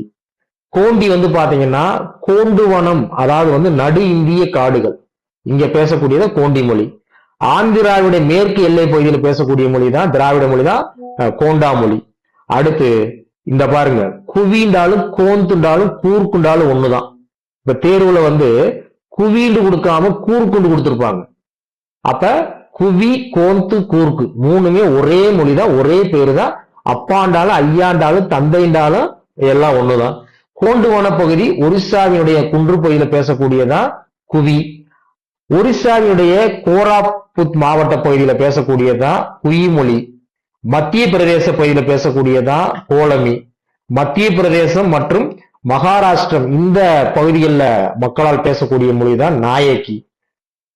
மத்திய பிரதேசம் மகாராஷ்டிரம் அதே பகுதியில் பஜ்ஜி மொழி பேசுறாங்க. ஒரிசாவிலையும் மத்திய பிரதேசத்தினுடைய சில பகுதிகளில் பேசக்கூடியதா கடபா மொழி. ஆந்திராவிட வடக்கு பகுதியில பேசக்கூடிய மொழி தான் பாத்தீங்க அப்படின்னா என்னது பெங்கோ மொழி. அடுத்து ஆந்திராவிட அதே வடக்கு பகுதியில பேசக்கூடியதா மண்டாண்டாலும் மாண்டோண்டாலும் ஒண்ணுதான். அடுத்து வடதிராவிட மொழி வந்து பாருங்க, வடதிராவிட மொழி குறுக்குண்டாலும் ஒரோவன் அப்படின்றாலும் ஒண்ணுதான். நல்லா தெரிஞ்சுக்கணும், குறுக்குண்டாலும் ஒரோவன்டாலும் ஒண்ணுதான். இந்த ஒரோவன் அப்படின்ட்டு வந்து பெயர் சூட்டியது யாருன்னு பாத்தீங்கன்னா கால்டுவெல் வந்து இந்த வார்த்தையை பயன்படுத்துவார். நல்லா தெரிஞ்சுக்கணும். பீகார்லயும் மத்திய பிரதேசம், அஸ்ஸாம், வங்காளம், சோட்டா நாகபுரி, இந்த சோட்டா நாகபுரியில தான் அதிகமா பேசுறாங்களாம் குரூப் மொழி. நல்லா தெரிஞ்சுக்கோங்க. அடுத்து மால்டோ மொழினாலும் ராஜ்மகால்னாலும் ஒண்ணுதான். நல்லா தெரிஞ்சுக்கோங்க. பீகார்லயும் மேற்கு வங்காளம், வங்காளத்தில் உள்ள ராஜ்மஹால் மலைப்பகுதி. அடுத்து மாலர், இந்த பகுதிகளில் வந்து மால்டா மொழி பேசுறாங்க. இந்த மொழி பேசுறவங்களை வந்து என்ன சொல்லுவாங்கன்னா, மால்டோ மொழி பேசுறவங்களை வந்து மாலர் அப்படின்னு சொல்லுவாங்களாம். அடுத்து பிராகி மொழி, நான் ஏற்கனவே சொன்னேன். இன்றைய பாகிஸ்தான், அன்றைய என்னது பலுச்சிஸ்தானத்தில் கேலட் மாகாணத்தில், மாகாணம்னா ஒண்ணும் கிடையாது, அந்த பகுதி, அந்த இடம், இங்க இருக்கக்கூடிய அந்த மலைப்பகுதிகளில் வந்து பிராயி மொழி வந்து பேசுறாங்க. அடுத்து நல்லா கவனிங்க, மக்களும் மொழியும். இப்ப இதெல்லாம் படிக்கிறப்ப, புதுசா படிக்கிறப்ப உங்களுக்கு வந்து நான் எளிமையா கொடுத்துருக்கிறேங்க, நல்லா தெரியும். இதுக்கு முன்னாடி நீங்க சில மெட்டீரியல்லாம் படிச்சிருப்பீங்க. நான் எந்த அளவுக்கு உங்களுக்கு வந்து எளிமைப்படுத்த முடியுமோ நான் செஞ்சு வச்சிருப்பேன். ஒரு அம்புக்குறி போடுறதுல இருந்து, நான் இப்பயே சொல்றேன், எந்த பயிற்சி நிறுவன மெட்டீரியல் பார்த்தாலும் நம்ம மெட்டீரியல் வந்து பொருந்தி போகாது. இது எல்லாமே நம்ம ஒன்ன புரிஞ்சுக்கிட்டோம்னா ஒன்றை எவ்வளவு எளிமையாக கொண்டு வந்து கொடுக்க முடியுமோ கொடுக்க முடியும். நான் நிறையாவே யோசிப்பேன், இதை எப்படி எளிமையா கொண்டு போய் சேர்க்கிறது. ஒரு தொடர் முதற்கொண்டு நம்ம வந்து மாத்தி வச்சிருப்போம் அந்த இடத்துல வந்து. அதனால நீங்க ரசிச்சு படிக்கலாம். நீங்க மூல புத்தகத்தை எடுத்தீங்கன்னு வச்சுக்கோங்க, நீங்க சக்தியல் புத்தகத்தெல்லாம் படிக்கணும்னு ஆரம்பிச்சீங்கன்னா போதும் போதும் பிஜிடிஆரி படிக்க வேணாம், போட்டு போயிருவீங்க. நீங்க தேப்போமியுடைய புத்தகத்தை எடுத்தீங்கன்னு வச்சுக்கோங்க, அரசு பணி வாங்கின ஆசையே போயிடும், அந்த கடுமையான பதங்களா இருக்கும். அடுத்து பாருங்க, அடுத்து பாருங்க, மக்களும் மொழியும். பலுச்சிஸ்தானில் பேசப்படும் பிராகி மொழி திராவிடர்கள் ஒரு காலத்தில் இந்தியா முழுவதும் பரவி இருந்தனர் என்ற உண்மையை பறைசாற்றுகின்றன என்பார் பேராசிரியர் எஸ் கே சட்டர்ஜி. எப்படி? அதாவது வந்து, ஏன்னா பிராகி மொழியும் மற்ற திராவிட மொழிகளுக்குள்ளயும் அங்க என்ன இருக்கு, ஒற்றுமை இருக்கு. சரிங்களா? இப்ப நம்ம தென்னிந்தியாவில வந்து இன்னைக்கு வந்து பாத்தீங்க அப்படின்னா தமிழர்கள் இருக்கிறாங்க. ஆனா அன்றைய காலகட்டத்துல இதே மக்கள் வந்து வட இந்திய எல்லா இடங்கள்ல இருக்கிறாங்கன்னா அவனுடைய கலாச்சாரம், சில அவன் பேசக்கூடிய மொழியினுடைய சில கூறுகள் இதெல்லாம் ஒன்றி போய் இருக்கிறதுனால அவ பலுச்சிஸ்தானத்தில் பேசப்படும் பிராகி மொழி அன்னைக்கே திராவிடர்கள் வந்து ஒரு காலத்துல வந்து இந்தியா முழுவதுமே பரவி இருந்தனர் என்ற உண்மையை பறைசாற்றுகின்றது அப்படின்னு சொன்னவர் வந்து பேராசிரியர் எஸ் கே சட்டர்ஜி. அடுத்து பாருங்க, சிந்து மற்றும் கங்கை பகுதிகளில் திராவிட மொழிகள் பேசப்பட்டு வந்ததை ஒப்புக்கொள்கிறார். யாரு? உங்கள் சிந்து சமவெளி நாகரிகம். நம்ம வந்து இப்ப வந்து நம்முடைய இந்த பண்பாட்டு பரவல், அதுக்கப்புறம் எடுத்துக்கிட்டீங்க அப்படின்னா பின்னாடி வந்து நம்ம வந்து தமிழோடு தொடர்புடைய துறைகள்ல வந்து தொல்லியெல்லாம் நம்ம வந்து உள்ள இருக்கு. சரிங்களா? அங்க வந்து இவரை பற்றி நம்ம நிறைய படிப்போம். யாரை பத்தி? அதாவது வந்து ஹீராஸ் பாதிரியாரை பத்தி படிப்போம். பாத்துக்கோங்க, இவரும் சொல்றாரு. அடுத்து பாருங்க, வேதகால சமஸ்கிருதத்தில் காணப்படும் திராவிட சொற்கள் குறித்து ஆக்ஸ்போர்ட் பல்கலைக்கழக பேராசிரியர் பர்ரோ வந்து, இந்த பர்ரோவும் யமுனோவும் ரெண்டு பேரும் எப்பவுமே சேர்ந்து ஆய்வுகள் இருக்கும். இந்த பர்ரோ வந்து யாருன்னா, அதாவது வந்து ஆக்ஸ்போர்ட் பல்கலைக்கழக பேராசிரியர், அதுலயும் சமஸ்கிருத பேராசிரியர். நல்லா தெரிஞ்சுக்கோங்க. பாருங்க, அவர் விரிவாக ஆய்ந்துள்ளார். திராவிட மொழிகள் உராலிய மொழி குடும்பத்தோடு நெருங்கிய உறவு கொண்டுள்ளன என்றவர் கால்டுவெல். ஏன்னா கால்டுவெல்லுடைய அந்த ஒப்பாய்வுல வந்து பாத்தீங்க அப்படின்னா இந்த மொழிகளை பற்றி ஆய்வு செய்யும் பொழுது வந்து திராவிட மொழிகள் வந்து உராலிய மொழி குடும்பத்தோடையும் அங்க வந்து சில ஒற்றுமைகள் இருக்குன்றது கால்டுவெல் சொல்றாரு. அடுத்து வந்து பாருங்க, பேராசிரியர் ரிச்சர்ட்ஸ் என்ன சொல்ற பாருங்க, some Dravidian affinities and the sequel என்ற கட்டுரையின் ஆசிரியர் பாத்தீங்கன்னா பேராசிரியர் ரிச்சர்ட்ஸ். அடுத்து, சிந்துவெளி நாகரிகத்தின் தோற்றத்திற்கு அடிப்படை காரணமானவர்கள் திராவிட மக்களே, நல்லா பாத்துக்கோங்க, என்பதை தெளிவுபடுத்தியவர் யார்? மானிடவியல் பேராசிரியர் டாக்டர் சார்ஜ் ஆலிவர். சிந்துவெளி நாகரிகத்தின் தோற்றத்திற்கு அடிப்படையான காரணம், நீங்க தொல்லியல் படிச்சா தெரியும். தொல்லியல் படிக்கிறப்ப வந்து சிந்து சமவெளி நாகரிகம்லாம் நம்ம உள்ள வச்சிருக்கோம், பாத்தீங்கன்னா தெரியும். அடுத்து பாருங்க, இந்த பண்டைய கிரேக்க மக்கள், நம்ம சங்க இலக்கியம் படிக்கிறோம், மொழி வரலாறு படிக்கிறோம், தொல்லியல் படிக்கிறோம், எல்லாமே பண்பாட்டு பரவல் படிக்கிறோம். எல்லாத்துக்குள்ளயுமே இந்த கிரேக்கர்கள் இவங்களை பத்தியில உள்ள வரும். பண்டைய கிரேக்க மக்கள் பொதுவாக திராவிட மக்களை வந்து அவங்களுடைய மொழிக்கு ஏற்றார் போல அவங்க என்ன எப்படி சுட்டி காட்டி இருக்கிறாங்கன்னா தமிரிக்கா, நல்லா பாத்தீங்க, அதாவது வந்து திராவிட மக்களை வந்து தமிரிக்கா அப்படின்னு சொல்லி இருக்கிறாங்க. சில கேள்விகள் கேட்கலாம். ஆரிய மொழியில் உள்ள வளைனா ஒலிகள் திராவிட மொழிகளில் தாக்கத்தால் ஏற்பட்டதாக கருதுகிறார் யாரு? S K Chatterjee. இப்ப நம்ம ஆங்கிலம் பேசுறோம், ஆங்கில மொழியினுடைய உச்சரிப்பு, அதோடைய அந்த எழுத்துகளுடைய ஒலிகளுடைய அந்த நம்முடைய ஒலி உறுப்புகளுடைய வெளிப்பாடு ஒரு மாதிரியா இருக்கும். இப்ப அந்த மொழிகளை பேசிக்கிட்டே இருக்கிறப்ப வந்து நம்ம மொழிகளும் சில நேரங்கள்ல அந்த மொழிகளுக்கு ஏற்றாறு போல சில நேரங்கள்ல வந்து நம்ம வந்து மாத்தி பேசுவோம். இப்ப ஆரிய மொழிகள்ல வளைனா ஒலிகள் இருக்கு பாத்தீங்களா? வளைனா ஒலிகள் வந்து திராவிட மொழிகளுடைய தாக்கத்தால ஏற்பட்டதா கருதுகிறவர். எப்படி தாக்கத்தால?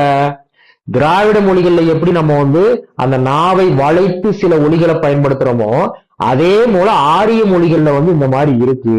இது ஆரிய மொழியிலிருந்து திராவிட மொழிக்கு வரல, திராவிட மொழிகளுடைய தாக்கத்தாலதான் ஆரிய மொழிகளுக்குள்ளேயே வந்து இந்த மாதிரி மாறி இருக்கு அப்படின்றது வந்து எஸ்கே சட்டர்ஜி அவருடைய என்னது கூற்று. கொரிய மொழி திராவிட மொழி ஒப்பாய்வு என்ற நூலின் ஆசிரியர் பேராசிரியர் HP கியூபர்ட் அப்படின்றவர் வந்து அவர் என்ன பண்றாரு, கொரிய மொழியையும் திராவிட மொழியை ஒப்பாய்வு செஞ்சு என்னது ஒரு நூல் எழுதுறாரு. அதான் கொரிய மொழி திராவிட மொழி ஒப்பாய்வு. பாத்துக்கோங்க. அடுத்து தமிழ் மொழிக்கும் ஜப்பான் மொழிக்கும் இடையே உள்ள உறவுகளை ஆய்வு செய்து ஜப்பானிய மொழியின் மூலமொழி தமிழே என்று முடிவு செய்தவர் யாருன்னு பாத்தீங்கன்னா டாக்டர் சுசுமோ ஓனோ. பாத்துக்கோங்க. இந்த நூல்ல கொரிய மொழியில் திராவிட மொழிகளின் பாதிப்பு, குறிப்பாக தமிழ் மொழியின் தாக்குறவு அதிகமாக காணப்படுகிறது என்கிறார் யாரு? டாக்டர் சுசுமோ ஓனோ. அடுத்து 418 பாருங்க. தமிழ் மொழிக்கும் ஜப்பானிய மொழிக்கும் இடையே ஒளி நிலையில் ஏற்பட்ட தொடர்புகளை கூறி சுசுமோ ஓனோ வெளியிட்ட நூல் sound correspondence between Tamil and Japanese 1980 வந்து எழுதியிருக்கிறார். பாத்தீங்க. தமிழர்களுக்கும் ஜப்பானியர்களுக்கும் இடையே பண்பாட்டு நிலைகளில் காண கிடைக்கும் உறவுகளை கூறி சுசுமோ ஓனோ வெளியிட்ட நூல் world view and ritual among Japanese and Tamil 1985 பாத்துக்கங்க. அடுத்து 420 பாருங்க. திராவிட மொழிகளை தமிழ் தொகுதி தெலுங்கு தொகுதி என்று இரண்டாக பிரித்தவர். இதை மாதிரி இரண்டாக பிரிந்தவர் கிடையாது, இரண்டாக பிரித்தவர் பாத்தீங்கன்னா டாக்டர் ஸ்டெங்கோனோ அப்படின்ற. இதெல்லாம் வந்து ஒரு ஒரு வித்தியாசமான ஒரு பெயர்கள். இதெல்லாம் ஒரு ஆய்வு. ஜப்பான் மொழிக்கு தமிழ் மொழிக்கு தொடர்பு இருக்கின்ற ஆய்வு செஞ்சிருக்கிறாங்க பாருங்க. அடுத்து பாருங்க முக்கியமானது. இப்ப நான் அடிக்கடி சொன்னேன், இப்ப இதெல்லாம் திராவிட மொழிகள்னு சொல்றாங்க, திராவிடர்கள்னு சொல்றாங்க.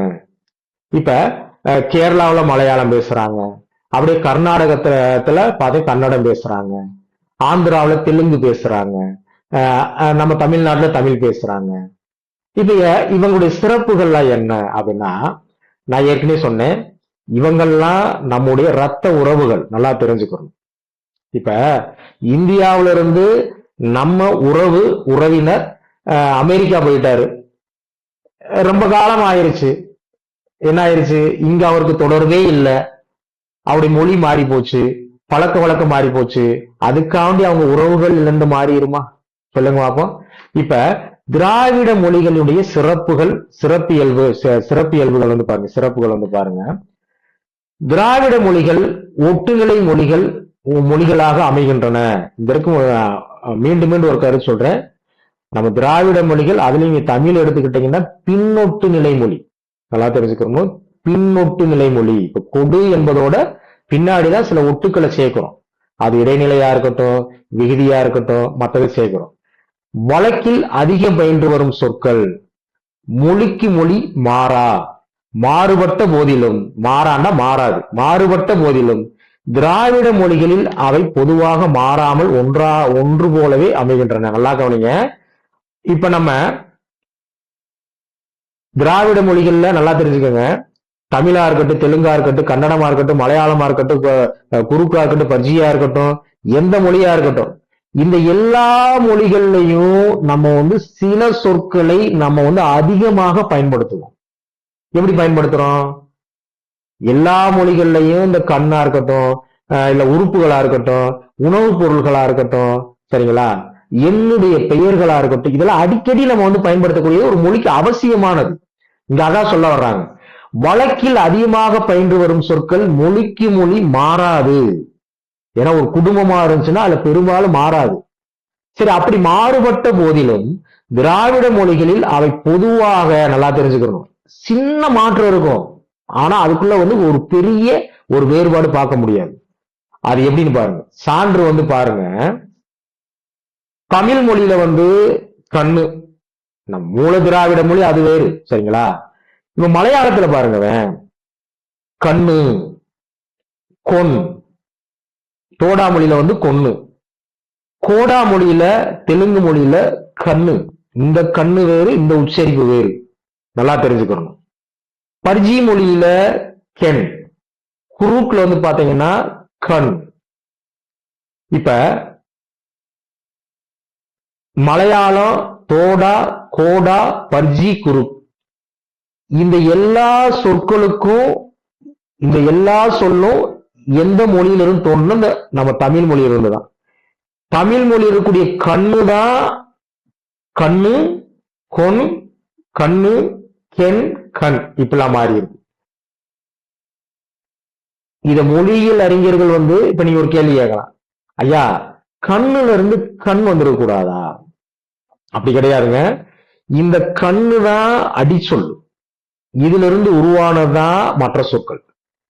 திரியும் சில மாற்றங்கள் ஏற்படும். இது நம்ம சொல்லல, மொழியியல் அறிஞர்கள் வந்து நம்ம சொல்லுவோம்ல, ஒப்பாய்வு, சொற்கோவை புள்ளிகள், இந்த மாதிரி சில ஆய்வுகள்லாம் செஞ்சுதான் இந்த எல்லா மொழிகளுக்கும் தாய் எதுன்னு பாத்தீங்கன்னா தமிழ். பாத்துக்கணும். எண்ணு பெயர்களும் ஏறக்குறைய அனைத்து திராவிட மொழிகளிலும் அதிக மாறுதல் இல்லாமல் ஒன்று போலவே அமைந்துள்ளன. நல்லா பாருங்க, இந்த மூன்று தமிழ் தான், இதான் தமிழ் தான் அந்த பேர் சொல். மலையாளத்துல 3, தெலுங்குல 3, கன்னடத்துல 3, துளுவுல வந்து மூஜி. ஆங்கிலம் போன்ற மொழிகளில் பெரும்பாலான சொற்கள் நல்லா ஞாபகம் வைக்கணுங்க, மெய்யெழுத்துகள் கொண்டு முடிவன. திராவிட மொழிகளில் அதிகமான சொற்கள் உயிரெழுத்துகள் கொண்டு முடிவதெல்லாம் டிஆர்பில வந்து ரொம்ப அழுத்தமா வச்சு கேட்பியான். ஏன்னா நம்ம புரிஞ்சு படிச்சிருக்கமாண்டு. திராவிட மொழிகளில் முக்கியமான கேள்வி நல்லா தெரிஞ்சுக்கோங்க, இன்னைக்கும் நாம் பள்ளிகளில் அடிப்படை தமிழ் தவறாக கற்றுக் கொடுக்கின்றோம். நல்லா தெரிஞ்சுக்கிறோம். மொழிவார் ஏன் வந்து ஒரு தமிழாசிரியர் வந்து மொழி படிச்சுட்டு வாண்டி ஏன் மொழி பாடத்தை, அதாவது மொழிகள் சார்ந்த ஒரு பாடத்தை வந்து முதுகலை ஆசிரியர் தேர்வுல வந்து முதல்ல வச்சிருக்கிறாங்க அப்படின்னா இதுதான் காரணம். நான் ஏன் உங்களுக்கு முதல்ல மொழி பாடம் நடத்துறேன் அப்படின்னா, நான் தெரிஞ்சுக்கிட்டது மொழிதான் ஒரு ஆசிரியருக்கு முதல்ல தெரிஞ்சுக்கிற மொழியை பற்றினாலும் நடத்துறேன். இன்னைக்கு நீங்க மேல்நிலை 1ஆம் ஆண்டா இருக்கட்டும், 2ஆம் ஆண்டா இருக்கு, 6ஆவதுல இருந்து 1ஆவதுல இருந்து எடுத்து போங்க, பாடம் முதல்ல உரைநடை என்ன இருக்குன்னு பாருங்க, மொழியை சார்ந்த பாடம் தான் இருக்கும். நல்லா தெரியுங்க. இப்ப நீங்க நல்லா பாருங்க, திராவிட மொழிகளின் உயிரெழுத்துகளில் குறிலும் நெடிலும் அடிப்படை ஒலியன்களாக உள்ளன. நல்லா புரிஞ்சுக்கோங்க, திராவிட மொழிகள்ல உயிரெழுத்துகள்ல வந்து குறிலும் நெடிலும் அடிப்படை ஒலியன்னா எழுத்து. இவ்வொலியன்கள் பொருளை வேறுபடுத்த துணை புரிகின்றன. இதாங்க முக்கியமானது. இப்ப நல்லா கவனிங்க, மது, மாது, சரிங்களா, கொடு, கோடு, இது புத்தகத்துல இருந்துச்சு, அதனால இந்த எடுத்துக்காட்டா சொல்லியிருக்கேன். பக்கத்துல கொடு, கோடு. இப்ப மாணவர்களுக்கு நாம் அடிப்படை சொல்லி கொடுக்கணும்னா எழுத்துக்களை பாருங்க, உயிரெழுத்து மெய்யெழுத்து நீங்க சொல்லி கொடுத்துட்டீங்க, உயிரெழுத்து 12, மெய்யெழுத்து 18. அதுக்கு அப்புறம் உயிர்மெய் எழுத்துக்களை இன்றைக்கு எப்படி நம்ம சொல்லி கொடுக்கணும்னா நல்லா தெரிஞ்சுக்கங்க, ஒரு மெய்யெழுத்தை இக்கு எடுத்துக்கிட்டு அதோட வந்து 12 உயிரெழுத்துக்களையும் சேர்க்கணும். இக்கு கூட்டல் ஆ, கா, அடுத்து கா, அடுத்து கீ, அடுத்து கீ, இதான். ஆனா இன்னைக்கு நான் நிறைய மெட்ரிகுலேஷன் ஸ்கூல்ல நான் பார்த்தேன், அவங்க என்ன பண்றாங்க தெரியுங்களா, அதாவது இப்ப ஆவை எடுத்துக்கிறாங்க, இந்த ஆவை எடுத்துக்கிட்டு ஒரு உயிரெழுத்து எடுத்துக்கிட்டு 18 மெய்யெழுத்துக்களை அது கூட சேர்த்து வந்து பாத்தீங்கன்னா அந்த மாதிரி சொல்லி கொடுக்குறாங்க. அவ்வாறு சொல்லக்கூடாது. ஒரு முறையான ஒரு கற்பித்தல் அப்படின்னா ஒரு மெய்யெழுத்துடன் 12 உயிரெழுத்துக்களை சேர்க்கும் பொழுது. இன்னொன்னு பாருங்க, இன்னைக்கு நம்ம இந்த தமிழ் கற்றுக் கொடுப்பதற்கு நிறைய, நான் ஏற்கனவே கூட சொல்லியிருக்கேன், தமிழை எளிமையா கற்றுக் கொடுக்க நானே ஒரு புத்தகம் போட்டேன். அதாவது நல்லா பாருங்க, இன்னைக்கு நான் மாணவர்களுக்கு வந்து இக்கு கூட்டல் ஆ காண்டுவோம், இது கூட கிட்டத்தட்ட ஒரு மாணவனை மனனம் செய்யறது தான். மிக நேர்த்தியாக சொல்லணும்னா ககர அந்த ககர வரிசையுடைய ஒளி உச்சரிப்பு உங்களுக்கு நேர்த்தியா வரணும் அப்படின்னா இக்கு பக்கத்துல அப்படியே ஒரு அம்புக்குறி போட்டு அப்படியே ஆ வச்சிருங்க. இக் கா, இக் கா கா வந்துடும். இக் ஆ கா. அதனாலதாங்க அதுக்கு பேரு உயிர்மெய் எழுத்து. அப்ப 216 உச்சரிப்புலதான் ஒரு மாணவன் வந்து அப்படியே தடுமாறியா பாத்துக்கங்க. அவனுக்கு இந்த மாதிரி எழுத்துக்களை மெய்யெழுத்தையும் உயிரெழுத்தையும் விரைவாக சொல்லும் பொழுது அந்த உயிர்மெய் எழுத்தினுடைய உச்சரிப்பு அப்படியே பிறக்கும். இந்த மாதிரி மாணவனுக்கு சொல்லி கொடுத்தோம்னா அதை வந்து அது ஒரு விளையாட்டு மாதிரி வந்து ரொம்ப சுவாரஸ்யமா கத்துக்கிறீங்க. எங்க பாப்பாவுக்கெல்லாம் நான் எல்கேஜி போறதுக்கு முன்னாடி சொல்லி கொடுத்துட்டேங்க. எங்க பள்ளியில வேலை பார்க்கக்கூடிய ஒரு மணிமேகலை என்று சொல்லக்கூடிய ஒரு எல்கேஜி மிஸ் என்னை கூப்பிட்டாங்க. இங்க வாங்கயா அப்படின்னாங்க. உங்க பிள்ளைய நீங்க என்ன செஞ்சு வச்சிருக்கீங்கன்னாங்க. என்னங்கம்மா சொல்லுங்க அப்படின்னு. என்னங்க எதை கேட்டாலும் சொல்லிக்கிட்டு இருக்கா.